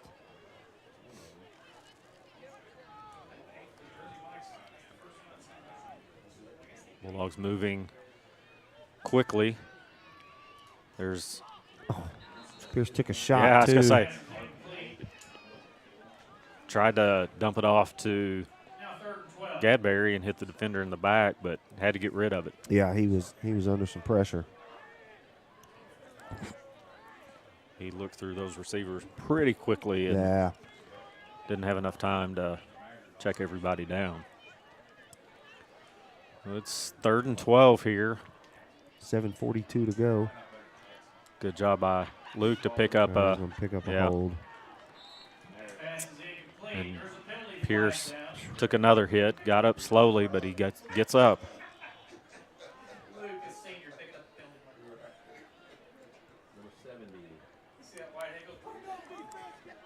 That's holding against the Bulldogs.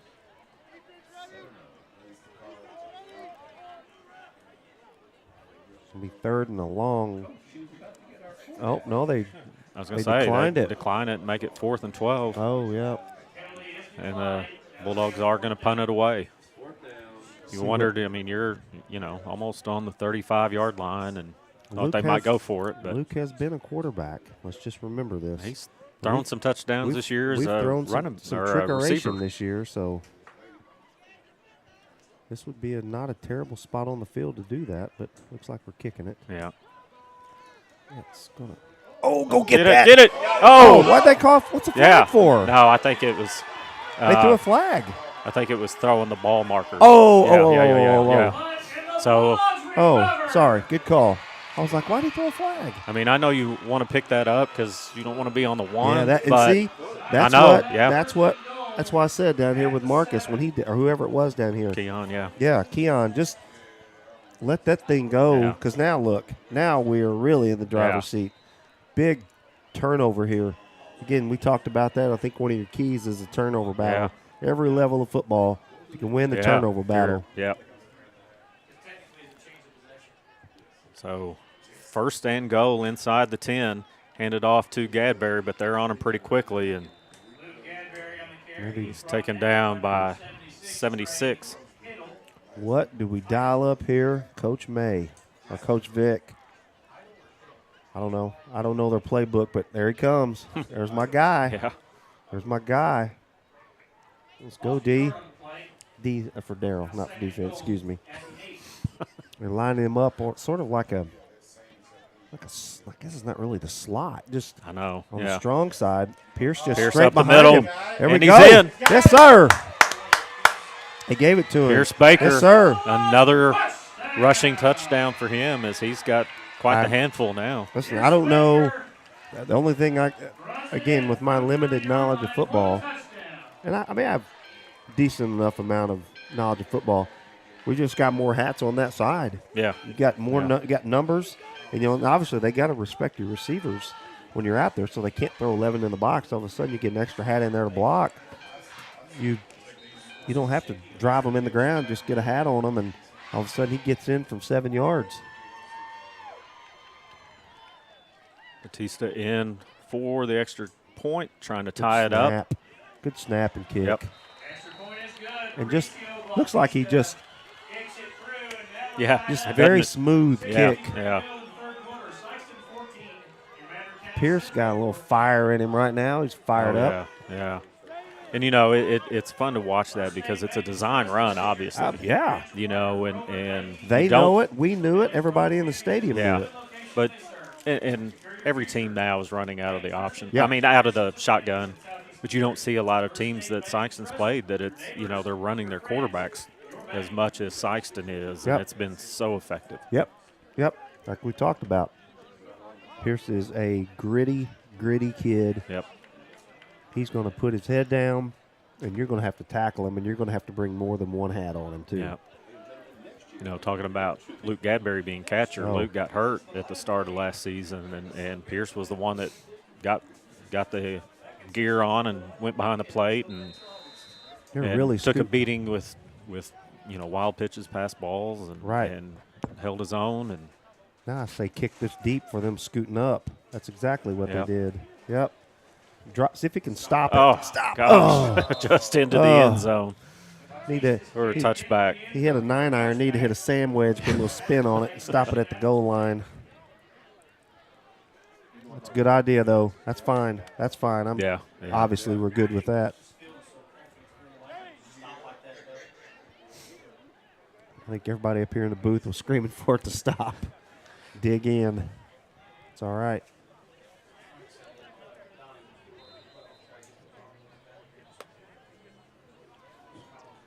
It'll be first and 10 from the 20 for Madrid.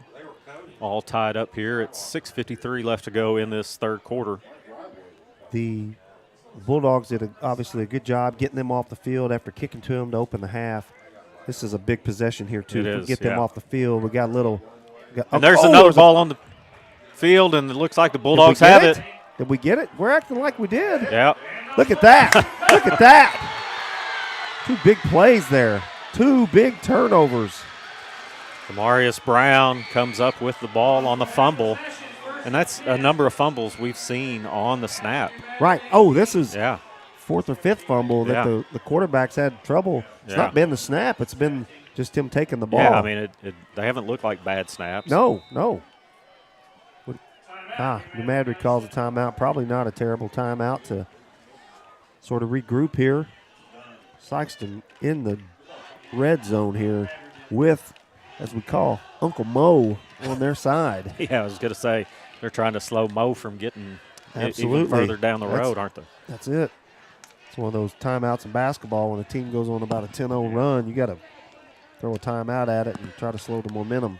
Well, and the other thing, you brought this up in the first half, that they don't have a lot of kids dressed out, and a lot of these kids are going both ways. Right. And Maybe a little. Try to calm their emotions a little bit after a couple of misplays, and it's misplays on their key players. Right. Right. And this may be, maybe a little fatigue setting in.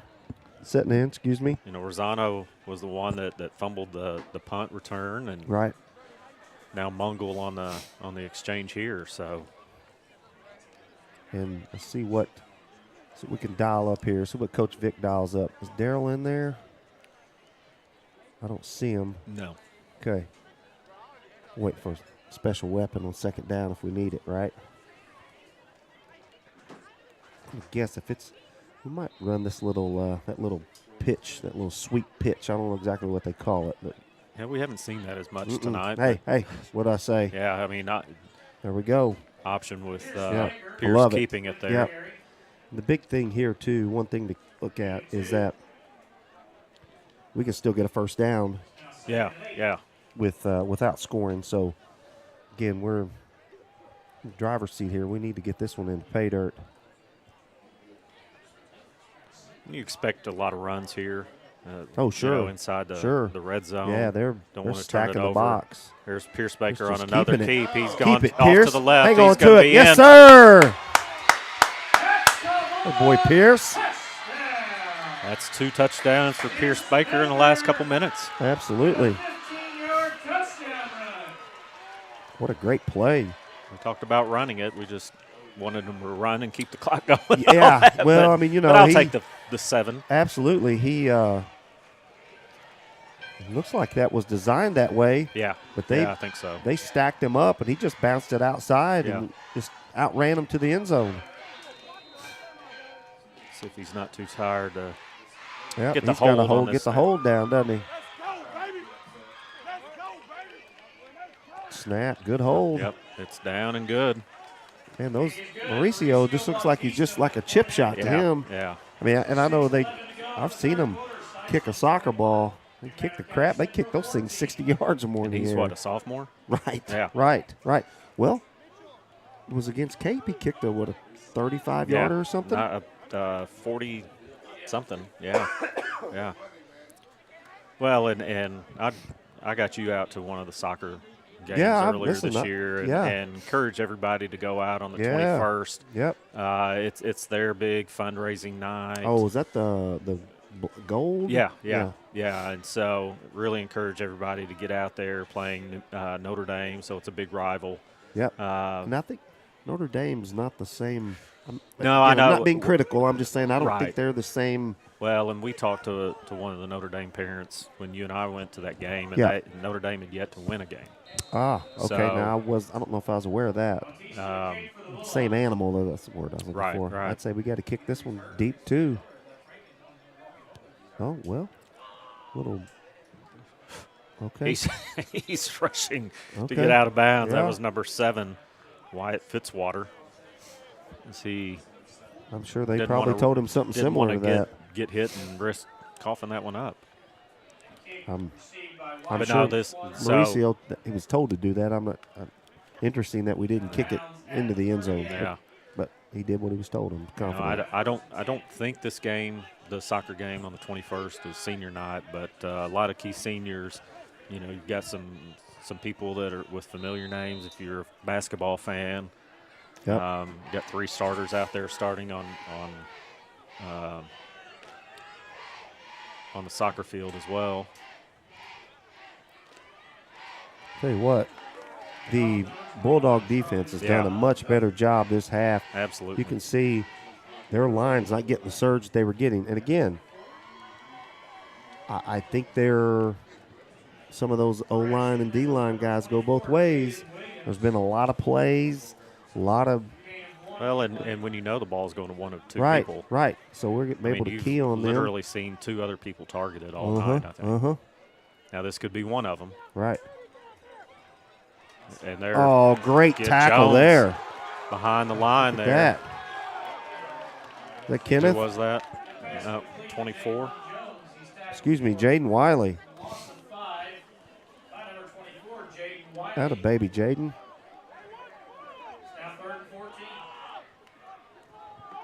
Third and 14 with just about 5 minutes to go here in the third. Bulldogs Big ahead. stop. I mean, that was a it was a huge. And that was a great open field tackle because you're talking about Jones that has been elusive. Elusive is an understatement. It's like we're not up on the press coverage as far as we're just gambling here. Again, and he stopped at the line. What a great tackle. No gain. I just happened to look that time. You have to look away from the ball, which obviously is the natural thing to do is to follow the ball. But I tried to look away. Our guys just pinned their ears back on a run that time. They saw him, and they weren't. They came in and just tried to swarm him. So now it's 4th down. Well, I mean, but even there, and again, we're not experts, but as soon as Jones went in motion, I thought, man, he's getting the ball. Right. I was going to say, looks like, I mean, now we're sending somebody back. But again, we're just trying to let them kick it. We don't want to get a roughing the kicker. Yep, get out of the way. That's fine. That's fine. Again, we didn't turn it over and give it to them on the 20, right? I get it. Hey. Yeah. If it comes right to you, fine. I get it. We're just trying to get possession of the ball. They're going to be line drive punts. Right. Which are even harder because they're not. You don't have that end over end. Correct. Takes a weird spin just like it did. Yeah. For them, it took a funky hop, and it hopped right up to him, and he missed it. So the Bulldogs with that 21-14 lead. We're 4:04 left to go here in this third quarter, and Bulldogs have the ball back. Showing out for some seniors here. Yeah, listen, we've still got momentum. I still think it's time to let's try to grind this thing out again. Yeah. Another design run for Pierce Baker. He's up the middle and picks up about 9. He reminds me, and obviously they're different players and a different time, but the way he chooses his lanes through there reminded me a lot of Jaqueline when he played. Yeah. Now, Jaqueline was Class 4 Player of the Year, and Pierce is playing very well. Yeah. But that's just who that play sort of reminded me. He kind of picked his spots and didn't have outrun his blockers or anything like that. Picked up 9 yards. Now, Jaqueline might have taken it to the house. He's 6'3". He was a little harder to bring down. That's what I'm saying. We're talking about two different kids, and I didn't mean it bad either way. Now, on something like that, he's like, I need 1 yard. I'm going to put my shoulder down. Right. And once he picked that lane, he just went straight forward. Right. But but the coaches have seen something too, because that's a lot of design plays just for Pierce this half. It was very similar to Joseph Heckmeyer's year in Dexter. I think we ran whatever and just kept the ball the whole second half. Good block there. Luke Gadberry, what a block. Luke Gadberry with a huge kick-out block on this side. Good boy, Luke. he blew that kid up. Nice. Yeah, we could see that. I think everybody in the coming press right box at saw us. that one. Yep. You know, I sent Luke a text after the Jackson game. I mean, he made some just effort plays when they could have easily given up. Right. And he gets the ball there, Darryl bounces that outside. A huge block by Darryl. Go, Luke. There you go. 15-yard run there for Luke Gadberry and another first down. Their end crashed down, and Darryl just cleared him out of there. And another Bulldog first down. I know you were out of town last week, and you may have seen it, but I watched it. I think it was an interception maybe. Anyway, they had a breakaway touchdown. Nobody was close, and Luke came from nowhere and stopped them from getting the first down. I did see it. I mean, that just shows you the heart of what this team needs that they haven't had. That's right. There's another one by Luke. He picks up about 7 or 8. And let's just say it here. This O-line is showing out a little bit. They are showing out, and they are winning the line of scrimmage. We're just about 2 minutes. And you know, why pass?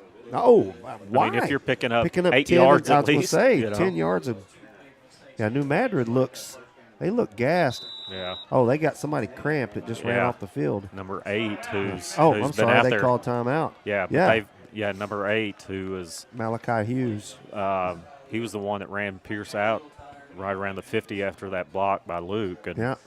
And I saw he and Pierce were talking to each other a little bit. And, I mean, he's been out there on both ways. I mean, he's one of those that's going both ways. Right. And listen. This isn't a night necessarily where you cramp up because of the heat. No. Oh, it's a beautiful night, by the way.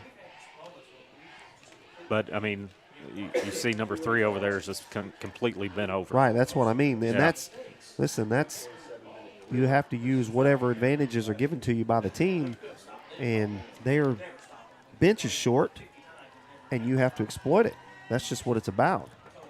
And you don't see a lot of Sikeston. You see more than you did at the beginning of the year. Right. But you don't see a lot of Sikeston kids playing both ways. You know, Pierce is quarterback only. You know, Keon and Luke play defense. Daryl's back on defense some. But the line pretty, mixes up a little bit. You don't have some of the young defensive backs on offense. There's Baker, another one. He goes down. And I happen to sort of notice that time there were – I'm sorry, I'm pausing here. There was a pause in the action. Face mask. There we go. Yeah. He kind of went down weird. Yeah. That's unnatural. Deej and I always talk. Is this the garden variety face mask? Or the Deej looked at me. Or is this there's a For a Bulldog first down. The personal foul one. I will say that comes Keon. Some more fresh legs running at him. Just juked somebody out of his shorts. Almost got in. Did he? They're calling it in. Oh, yes. Where's he going? Keon, come back. Come back. He jumped over the – I don't we mentioned it before, but the track has been pulled up. Oh, yeah. Is that a little slicker than usual? Well, that's true. You try to put the brakes on there, you're going to go down. He's probably aware of it and didn't want to hurt himself. Right. Tremendous run there. Had to get that in. There we go. That's one for per Miss quarter. Glidewell. Yeah.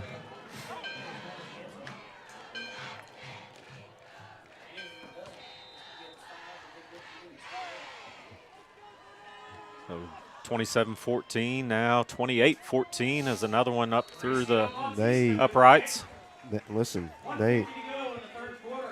has been a dominant quarter. Yes. Huge turnovers. Dominant. We've scored 21 unanswered. I think they've gotten one first down this half.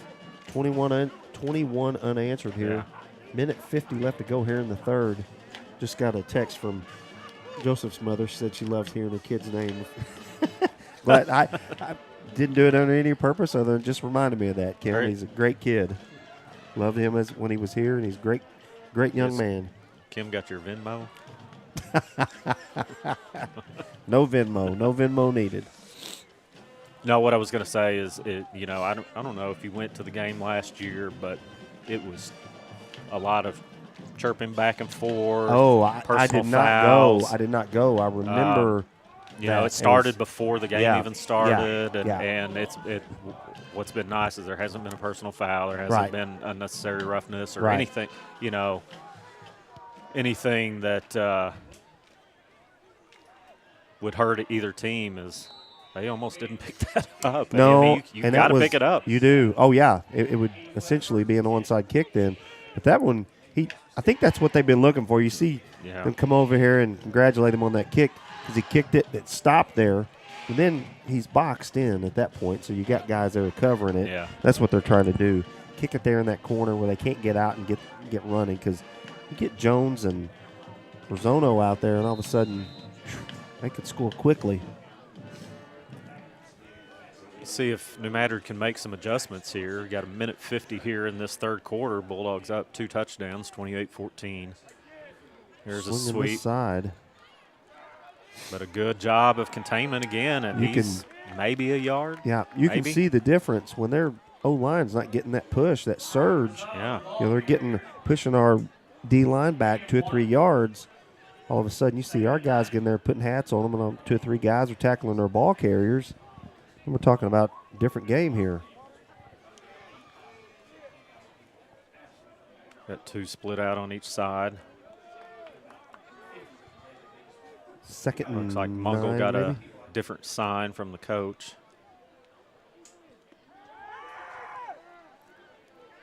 Woo. I think he heard footsteps, and I don't blame him. Yeah, Again, I mean that's. He got hit pretty good there too. Yeah. Ball was tipped around, and I think was it Keon Atkins that laid the hit on him. But there was 4 guys all around him. And it's a pass that kid would admit that he should have still pulled down. But, But once it hit off his hands once and it went back up.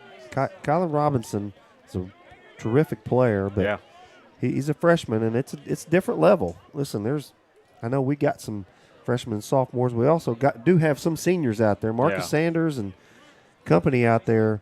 They're not going to be afraid to put a lick on him. And it was clean. There was nothing egregious or anything like that. It was a clean hit, and I hope he's fine. He's walking off under his own power, and looks to be okay. Very gingerly though. He is ginger, but we don't want the kid to be hurt. That's not a hair color comment. That's he goes down right off the sideline there, and we obviously hope he's not hurt. We want him to come back and get back in the game. But those are the receivers at all levels will tell you, man, they hate those ends, those 15-yard ends over the middle. And he didn't have to go up for it. Yeah, those are the worst. Yeah. You go up and you're just unprotected. Yeah. Get the cartwheel going. Now it's 3rd and 9 with minute 5 left here in the third. There's back another to the run. Yeah. It's just Zano and they're just not getting the push. They're just not. I don't know who that was. 72 for Sikeston came out like on all fours, just out of there on fire. Demarius Brown. Yeah, I thought it was Demarius. Again, here we go. I think you got to be careful. I mean, 40 seconds here in the third quarter. You're running out of time, but I just going to you just take everything out of the play. We'll take it at the 30 and go try to score again. Yeah. Look at Pierce, first one on the field. You think he's ready to go? He's like, I've got 26 seconds. I can get on the board again. Yep. Is he on the bounce or what? Yeah. I know there was some concern last week, the last play of the game for Sikeston, at least offensively. Jackson may have had to down it right after that, but Pierce went down hard, and I think people were concerned he was hurt. But again, going back to what you said about his toughness is shown each week. He's taking some hits tonight. There's a handoff to Atkins off to the left. He's got a first down, and our O-line they are winning the battle right now in the trenches, as they say. You can see they are 2, 3, 4 yards upfield. And this is an example of why Coach May doesn't want as many guys going back and forth. Correct. This is exactly a perfect example tonight. We've got you're down 14-7 at half, and nobody. We're 20 seconds left, and we're up 14-7 at half, and we're up 28-14 now. Yep. So another keep by Pierce. Gets through somehow, and he's got a first down. He's going to bounce outside. There's a block by Gadberry. I mean, that's a play that he's got 2 or 3 yards, and then he finds a way to get out to the left outside. And to me, it looked like that play was designed to come here to the near side, but the snap was a little bit low, and so he knew he couldn't gather it and then try to pitch it. So he just turned that baby up. And again, it's that vision. I mean, it's almost like he sees everything where they're going to go. Yeah, things are slowing down. That's exactly right. You see that. As kids get more comfortable in situations, things start slowing down. You know, the confidence and comfortability, and there's a fake, and Pierce tries to go up the middle. We don't keep yards here, or the stats, and I wish we did, but there's been some just chatter here in the press box, and wondering how many yards Pierce has. Yeah, he's got to have well over 100. He has to. He has to. Oh yeah. Into the third quarter, Bulldogs up 28-14. Take a quick break, catch our breath, and bring you that fourth quarter.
And we're back for the fourth quarter.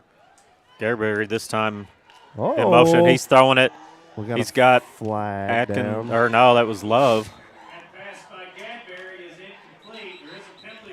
We're getting a legal shift, maybe. Hold. Holding against the Bulldogs. That was a quick hold. Yeah. It just, yeah, I mean it. it came out fast. That's the first time we've seen Luke split out. Yeah, he came in motion to that side. We've seen we've been Luke successful throw with that. Yeah, Yeah, we've seen him. Well, he had 2 touchdown passes. right. Very similar to that against Poplar Bluff. Now we're second and 23. And he's still split out. Pierce pump fake, and he's taken down hard by number 59. Connor Henderson with a big sack, and it's Like a third delayed, and a lot. yeah, almost like a delayed blitz. Well, once he pumped fake, and I think it was completely designed as a fake, Right. pump fake, and Right. Just but then it was like, oh, yeah. he's riding in his face. Third. And 26 looks longer than that. That's a lot. Let's just say. Yeah, whole lot. Okay, Barry in motion. Design rollout. Yeah. How in the world did he get away from all of that? Back to the line of scrimmage. Can't get much further than that, but back to the original line of scrimmage, I should Yeah, say. we actually, it's 4th and I mean, 8. but was, had 2 guys That's what I said. How do behind you? yeah. What do we do here? Do we bring in Mauricio? Do you kick it? And I mean, we can't punt. Yeah, no, you go for it. Might as well. 10:56. Clock stopped. I guess it Yeah. runs out of bounds. Wow.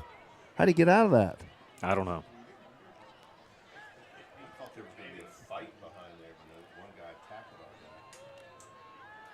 Whoa. There. Uh-oh. He's got it. He's got it if he go. I think he might have been in front of him. Oh. Yeah, I think he had the first Yeah. down. Yeah. That'll be a turnover on downs. But Eagles will take possession Okay. at the Okay. 25. yeah. Looked like he had a lot of brown I mean, grass there in were a front. couple. Yeah, I mean, there were a couple of guys that maybe he thought would get to him before he got there. Yeah. From here, it looked And like he again, had, I mean, he's done a great job of. Yeah, I'm not all questioning night, him. yeah. Just from here, it looked like he had the first down. He's excited to bring dermatology 10:49 to their hometown. in the fourth quarter. Dermatology is scheduled And if the defense does what they've done this half, it really doesn't matter. Right. But they've Right. got to Now listen, it's keep- two scores. There's a lot of time left. We got to get them Well, I mean, we scored 3 times in the third quarter. right. No, yeah, exactly. Yeah. There's a pass. Oh. And he's going to be gone. Yeah. Not sure we can catch him. No, he's got it. It's What did Jones we just is- say? Yeah. We just said Jaquan Jones, But they had to get it to him a different way. 5-yard play. it's true. I mean, they haven't been able to run it, and they found him on a quick slant, and Whew. he was gone. Once he got just a yard past Mason King, no offense to Mason, but he he wasn't going to catch him. No. Listen, there's nobody on this team that would have caught him. No. He could have scored to Matthews. I think he might have gotten a little tired at that point. Tired. Well, let's see. We've almost blocked a couple of kicks here. And yep, that's good too. Yep. So, what did we just say? Yeah, I mean, I think we got to watch for on the one side here. I know the coaches are probably talking about it and all that stuff. I just think we got to be careful here. I would certainly put the hands in up front. Yeah. Yeah. You know, they're not going to kick it deep. I mean, they haven't done that all night. Well, that's true. That's true. Now, they may not. It's like they might not do an onside, but you've got their Marcus Sanders and Keon Atkins back at the 15. Yeah. I don't think they're going to go that deep. I'd say we, and I'm sure we will. We got behind the sticks, we had to pass some, but when we were grinding out some yards on the ground, they're gassed. I think, and they're still gassed. Be careful here. Okay. Let him kick it out of bounds. Yeah. Okay.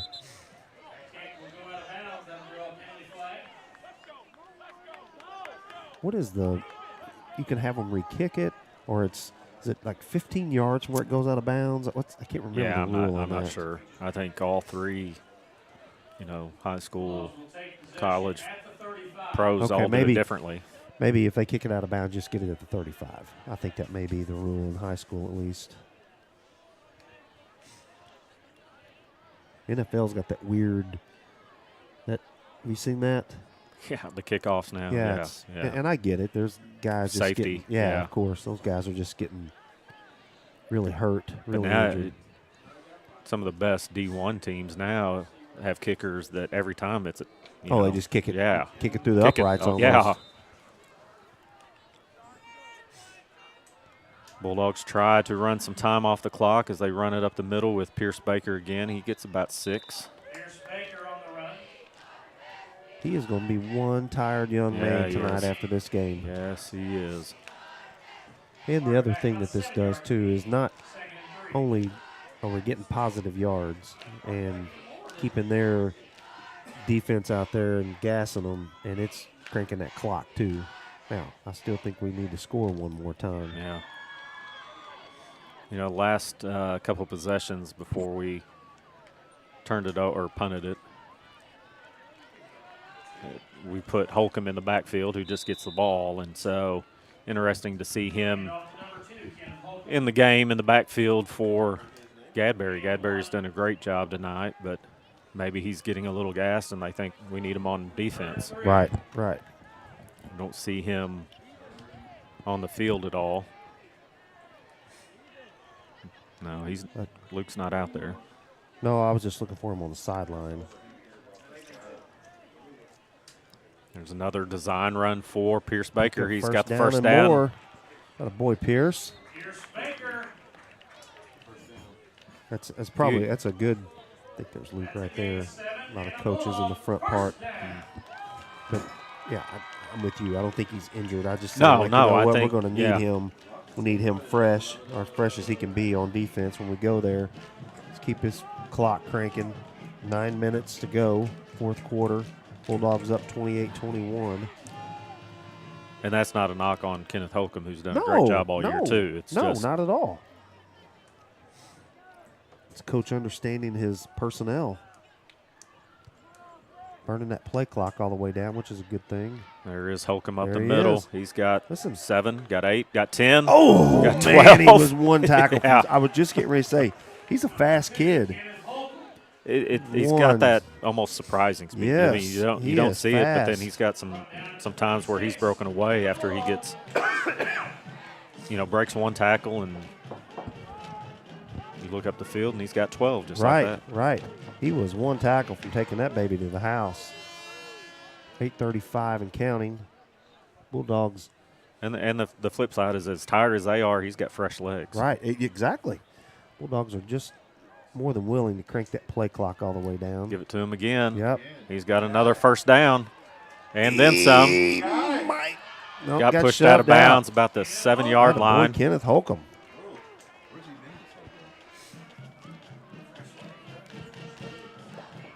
The chatter up here is fresh legs, just as Richard mentioned. It's fresh legs against some gassed legs. And I just saw Luke Gadberry go out on the field, look back, and they told him to get back on the sidelines. Just see a little bit of a head nod like, 8-16, first and goal on the 7. Keeper, Pierce. Yeah, might have got stacked up a little there. Yard and a half, maybe. Yeah, try to look at that far side line judge there. About 1. Second goal at the 7. I would But say the time keeps on going. Right, So we're under 8 right. minutes here to go in this game with the Bulldogs up 28-21. I just remembered New Madrid has 1 timeout left. As they say, time keeps on ticking, ticking, ticking. All right, Stevie. Stevie Miller. Not Stevie Bodley. The other Steve. Hand off to Holcomb. He gets into about the 3-yard line, maybe. Yep. Where's Daryl? I think it's Daryl time. Where is he? Get He's him out out there. Yeah, he's out there. Oh, he's already out Yeah. there. See where he lines up. If he lines up sort of in that slot and staggered back a little bit off the line. You can't run a lot of time here, but I've mentioned that it was just under 8 minutes. Well, we're already approaching the 7-minute mark.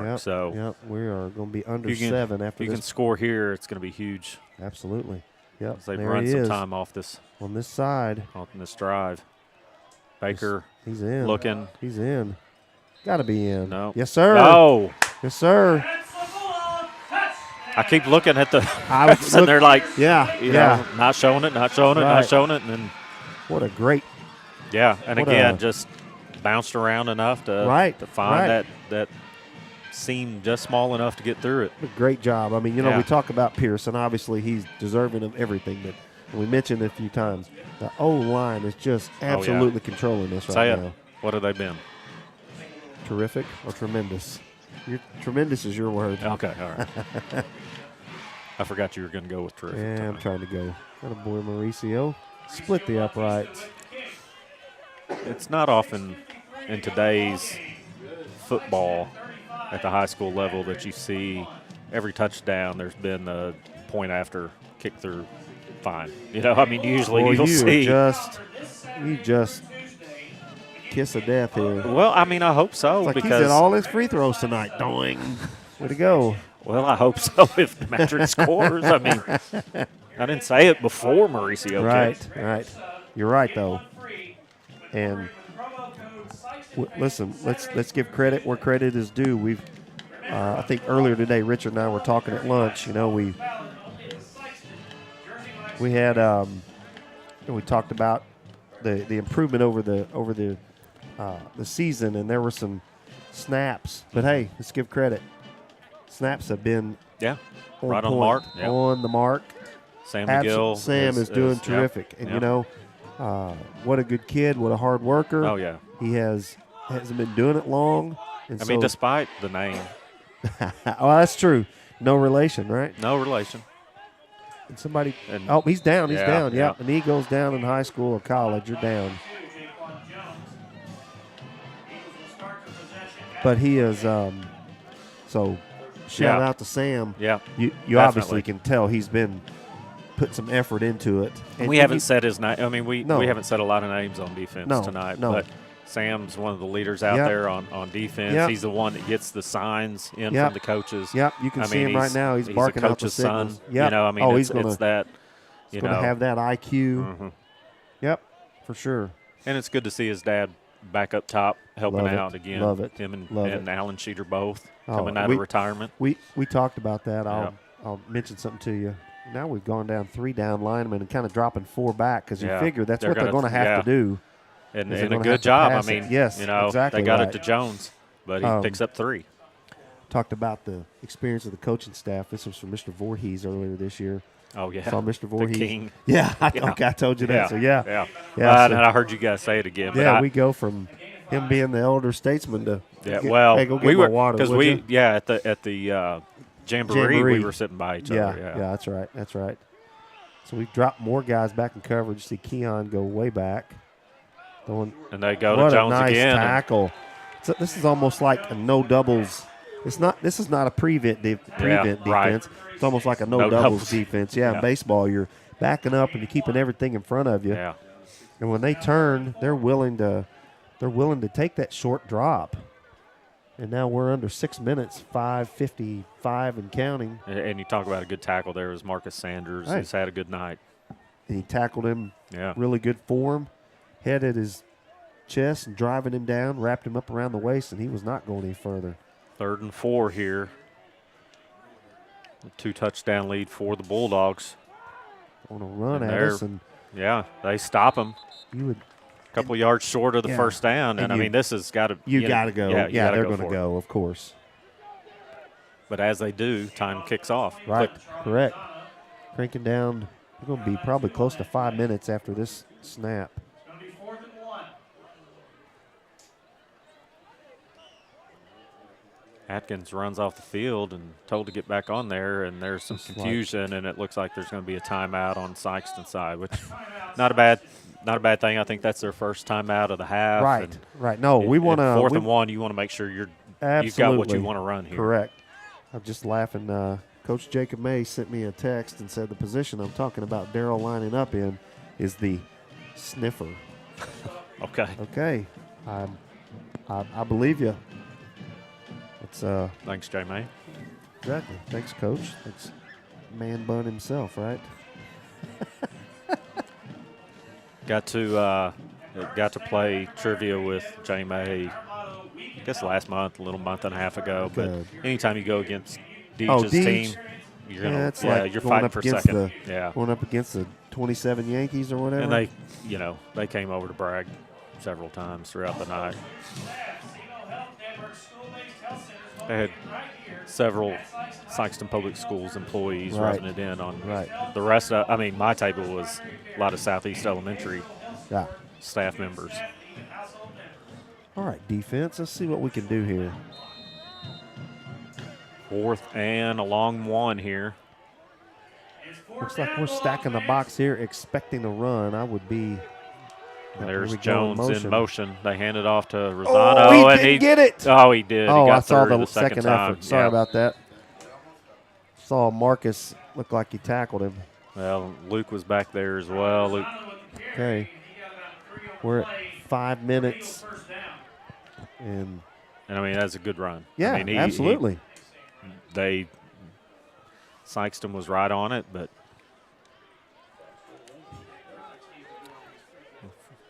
about 4:50 left in this game.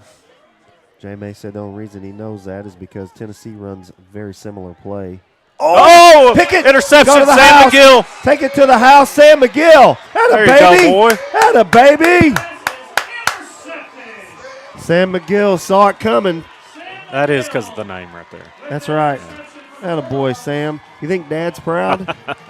Defensive. Oh, what are you talking about? I mean, we're up 2 touchdowns with 4.5 minutes to go, but that could be the deciding factor I right would there. say that might do it. I couldn't tell if that was him or Mason. I know Mason's had several that he wanted to. Yeah, well, and Sam's had a couple that have gone through his hands. And Sam, you saw that one. He read that one the whole way. And it kind of popped out at first, but he, sticking with it. And there's a pitch to Holcomb, and he breaks it through. Take it to the house. Oh, my God. Atta baby. Another touchdown on the ground for the Bulldogs. Pitched out to the right. The defender was right there. He cuts it back up the middle and basically went in on him almost untouched. Yep. Was see a little life here from the Bulldog fans and the team.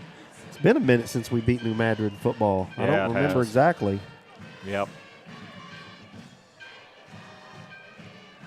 And I'll say this too. Sikeston is proving to be a much better second half team, which shows you the coaching. Isn't it? Oh yeah, I mean, absolutely. They're making the right adjustments.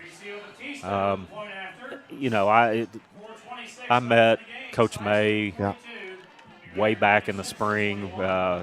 Baseball was at Scott City, and so he was Andy still McGill. there. Yeah, Andy McGill introduced me after the game, and I've seen him at the 2 pep rallies. And he was at some basketball games. Yeah. Oh yeah. We mentioned that several times. Yeah, because he was. Yeah, he was. I remember asking him. He was in his boot. Just the things that his attitude and what he's saying. So and Sikeston football is back. Told that to the students and just the energy and. He and I talked at one of the basketball games, and he couldn't believe, and obviously in a good way, of the what word am I looking for, of the town and the enthusiasm, and that they've accepted him, and their just the outpouring of support that he's gotten, and you can tell again, we're going to be, if we hang on, and we've got 426. You hope to think that we can hang on to this. We're going to be 3-5. Are we where we want to go? Uh-oh. Get that. We don't have to field that. Oh, he stepped in the end zone. Yep. Are we where we want to go? No, but we can see that hill we're looking for is like in the mirror. I mean, not in the mirror, but it's in the windshield now. We can see it. Yeah. And you can see the trajectory. Again, I keep saying that, but this trajectory of this team, and you can see, as young as we are headed that way. And so, listen, there's nothing more than I love seeing on a Friday night of just packed stands, and we've got packed stands right now. Imagine. Honestly, I think this is the best fan, numbers we've had all year. Oh, to stick through a game, right? Maybe other than the first game of the year. Yeah, You're right. Oh, they moved. They didn't call it. That might go get it. Oh, good catch. Yeah, it was caught right at the sidelines. Is that Kendarius? Yeah, I thought he was gonna. Like he's gonna make a play on the ball. Well, and in a situation like this, you don't want to get there too early. Right, get in front of it, and then he's got. Right. I get it. Yeah, that's the safe play there. I don't mind that at all. Yeah, clock's cranking. 4 minutes to go. Luke on that. Yeah, he just put his ears back and went in to get him. Sam McGill on a big tackle there. Yeah, and going back to that play, I think Kendarius did the right thing. I mean, he's had a really good season all year, and I'd rather them do that than discretion is the better part of valor. That's what we keep saying, right? 3:55, and the clock will begin here. Yep, it's already cranking. So we're going to be probably under 4 minutes here. 3:50 to go. Try to draw Bulldogs off sides, and they look for the play. Looks like the old Cowboys of the 70s. Remember they all went up and came back down at the same time? Yeah. Luke looked like he's faking a blitz there. He read that one. Go get it. That may be a loose ball. They didn't call it down, did they? Hey, they didn't call it. Take it to the house, Luke. I don't see anybody calling it back. Nobody gave it a touchdown. They just called. I was going to say I was looking for the official signal, but they called it. There was no whistle. What a heads-up play by Luke. I mean, I thought Rosano was down with it, but I didn't realize he dropped it. Yeah, he was. I saw that, but I thought even after it went behind him, I thought he got down on it. Right, Yeah. I did too. I didn't realize it sudden, squirted loose. Luke's a scoop and score. Yeah. Okay. And what a way for the senior to end it on senior night. Absolutely. See, Pierce was like, wait, I wasn't out there when we scored. What are we doing? Y'all got to give me a break here. This is. I mean, other than that one play that the Eagles had where, straight down the field. Yeah, I mean, that's the only play they've had this. Yeah, of any this half. Any, I mean, they've had probably 4 first downs, 5 first downs, maybe. Yep. But just a dominant second half on both sides of the ball for Sikeston. Correct. You think college isn't for you, then take a closer look at previous college. In addition to traditional college classes, It is good to be on this side of some of the Welding, criminal justice, paramedic, electrical technician, how do I want to say it, to be on this side of some of the licks being handed out. How about that? Yeah. Well, I mean, you got 49 points. We had 7 at half. 7. We scored 42 points in the second half. Did not. I mean, when was the last time the Sikeston team did that? I don't know the last time they've had 49 points. I mean, I haven't followed it as closely as you without, since you've been calling them. But that's a Deej question. What was the last time we had 49 points?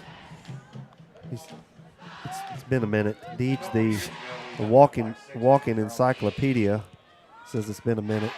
Here's going to touch back. Oh, no, it's going to stay in. They got to pick it up. Yeah. Uh-oh. Somebody get on him. He's shifty.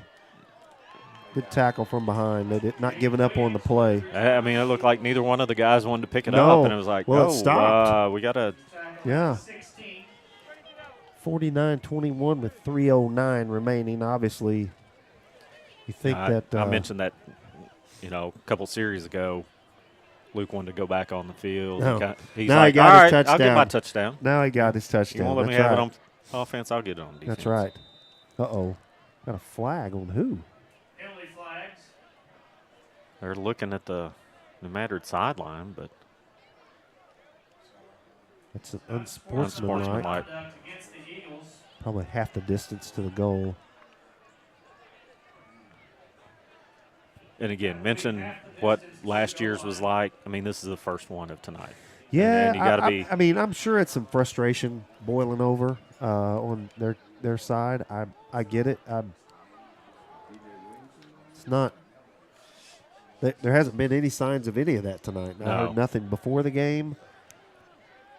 And I don't know that it was even a player. It could have been just sidelines or a coach yeah. It didn't. I'm sure Coach May is saying, "Look, we're up." Well, Deej said we scored 49 against Malden. Well, it seems like it's been a while. Thank you, Deej. Thanks for ruining what we're talking about over here, Deej. I didn't realize we had 49. Yeah, I looked at that today. Yeah. But it's been a while since we scored 42 and a half. How about that? Yeah, How about that? That was my whole point anyway. Derek, that was my whole point. Yeah, Deej. Yeah, I mentioned that game. Yeah. I mentioned that game earlier. So, Deej, wait, 48. Okay, well, 62. Okay, I could have scored 42. So maybe it's the half. 42 in the second half, Deej. This we'll is go a different game. That game was the one where I was working the game. So 3:09 left here in this game. And just a Sorry, get to hear great our way to conversation. finish. Yeah, great way to finish. This is our research department. Derek is the walking encyclopedia, yeah. so that's why we look to him for all things stats. He was cheating, but he's got the information. Yeah, that's the key. Yeah, where to look is always important. Yeah, Mr. Allgood did remember the 60 points against Charleston. So, okay. But just a tremendous senior night. Absolutely. I had to get it in one more time. That's right. And it's always. Well, that's the last time they'll be able to stop it. That's their last time out here. 3:09 remaining. Not exactly sure. Well, maybe they didn't have enough or the right personnel or enough players on the field. It's hard to tell. But a big thank you again to the graphic arts class and Mr. Brian Henson. And you see a lot of the shirts and sweatshirts that were, all the cheerleaders and Red Peppers have them on. A lot of the bums do. Looks like some of the football players may have some of the long sleeve shirts on underneath their uniforms. A lot of pink out there, and $9,000 given to Missouri Delta Medical Center. Oh, that's big time there. You're on the board with them? Hospital? Yeah. Yes. Yeah. Yeah, that's big time. So you're on the board of the organization that gave it to the organization that you're on the board for. All right. Just trying to keep all that straight. Something similar to that. Yes, thanks for mentioning that. Yeah.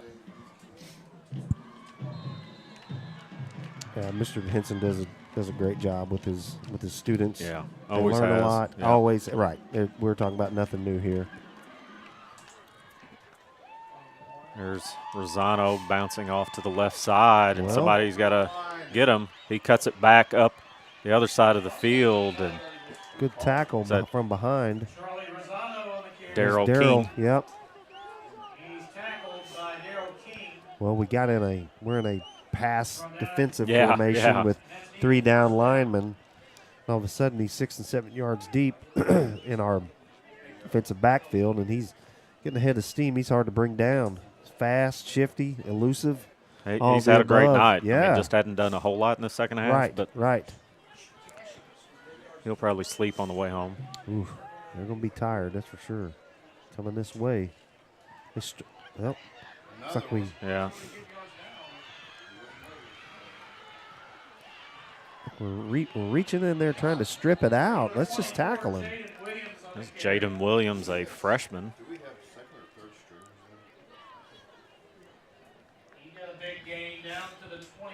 2:34. Clock stopped it for the moment to set the chains. And again, it's a passing situation. You run the ball. Yep. Now the clock's moving. Yeah. We're at 2:25 left to go in this game.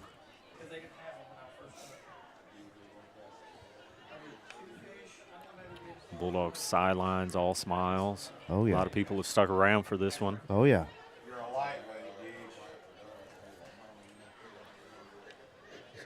Run up the middle. Slam down. I'm not sure who got him. Williams again, the freshman with the carry. That's a gain of 8. Under 2. No 2-minute warning in high school. What do they call it in college now? 2-minute.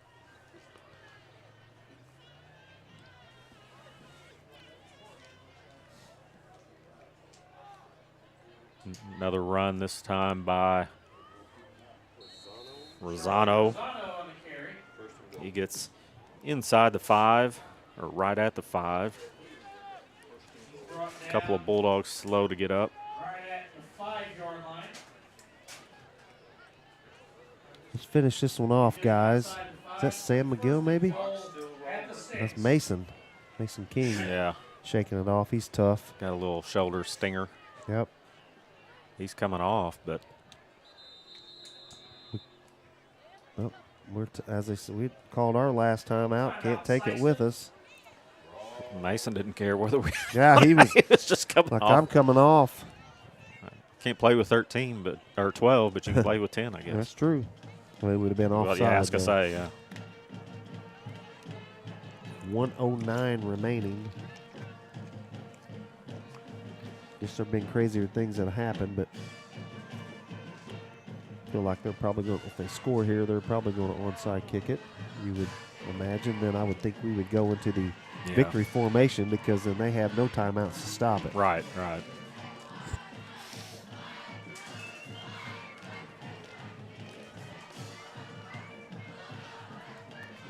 Again, a good senior night as the band. Great senior night. Band did a good job. I've enjoyed the John Williams tributes all year. Yep. It's always nice seeing the seniors. Yep.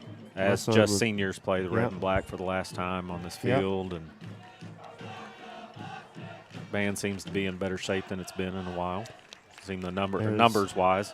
There's a lot of things in better shape than they've been in a while. Yeah, agreed. And I thank the board for that, for the decisions they've made to get us there. Well, we most of the board. Present company excluded. I knew that was coming. That one. You know me too well. Saw that one coming a mile away. No. Very appreciative of all those that have.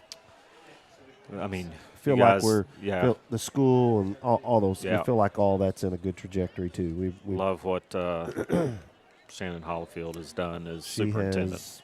She in has a short been, amount of time. Yep, she has just been outstanding. I'll change up my adjective. She's just been outstanding. There's just no other way to put it. The morale, indeed, all of the things. Yeah. Yeah.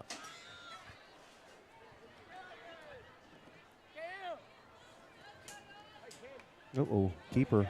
Can he get it? Nope. Oh, got stood up by Sam McGill. Got a boy, Sam. Stacked him up. Yeah, sophomore on sophomore crime there. Yep. This is going to get it probably close to. Well, we're at 50 seconds and counting, and they weren't.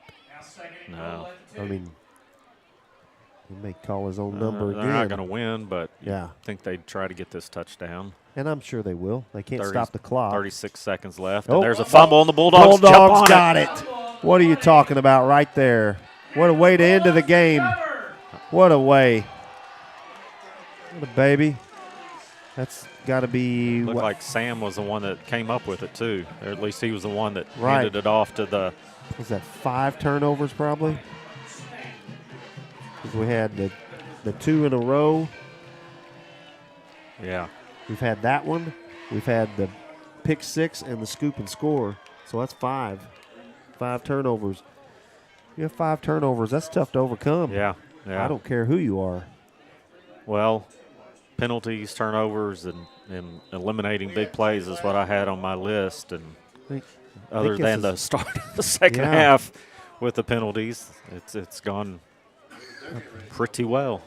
I think Pierce is trying to get under center here to not kneel in the end zone.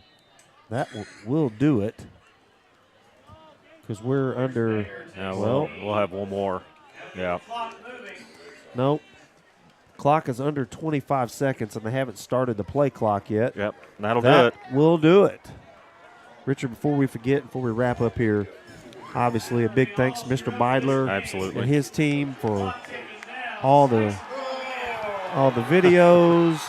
Cold night for the cooler shower for Coach May. Yeah. I bet he'll take it. Oh, yeah, absolutely. Mr. Beidler and his staff for bringing us all the video and the graphics and all those things, and for putting us 2 knuckleheads here on this to allow us to do it and show our spirit for the school. And what a big game. Big win by the Bulldogs. Been great showing.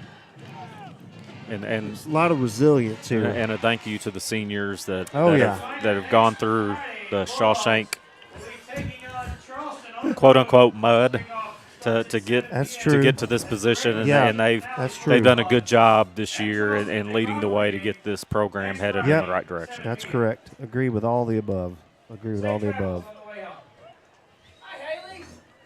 Bulldogs pull away here in the second half, 49-21 on a. Were all 5 turnovers in the second half? I think they were all in the second half. Sounds That's right. Big shout out to the O-line and the D-line. And so what a way to maybe end the last game, here. We talked about this kind of off the air. This year, we don't know how the playoffs are going to play out, and the Bulldogs are now 3-5. Hopefully we can. Again, nothing against Charleston. I know they're a good team, and hopefully we can. We feel like it's a game we can certainly be competitive in. Yeah. We get to that. We're 4-5. I don't know how the rest of the district is stacked. Right. I don't know if we'd be the top 4 to get a home game or not. I just don't know. Certainly would like it. If nothing else, what a way to end your regular season. Absolutely. Yes. Great win. Yeah. Great win by the Dogs tonight. And I appreciate you letting me sit in and fill in here. Yep, absolutely. We're used to calling games and winning together, so. Yeah, this might be the duo here. Yeah, yep. Well, for Mr. Beidler and for Matt Tanner, I am Richard McGill. Thank you, and we'll send this off with the big 49-21 win by the Bulldogs. Go Dogs.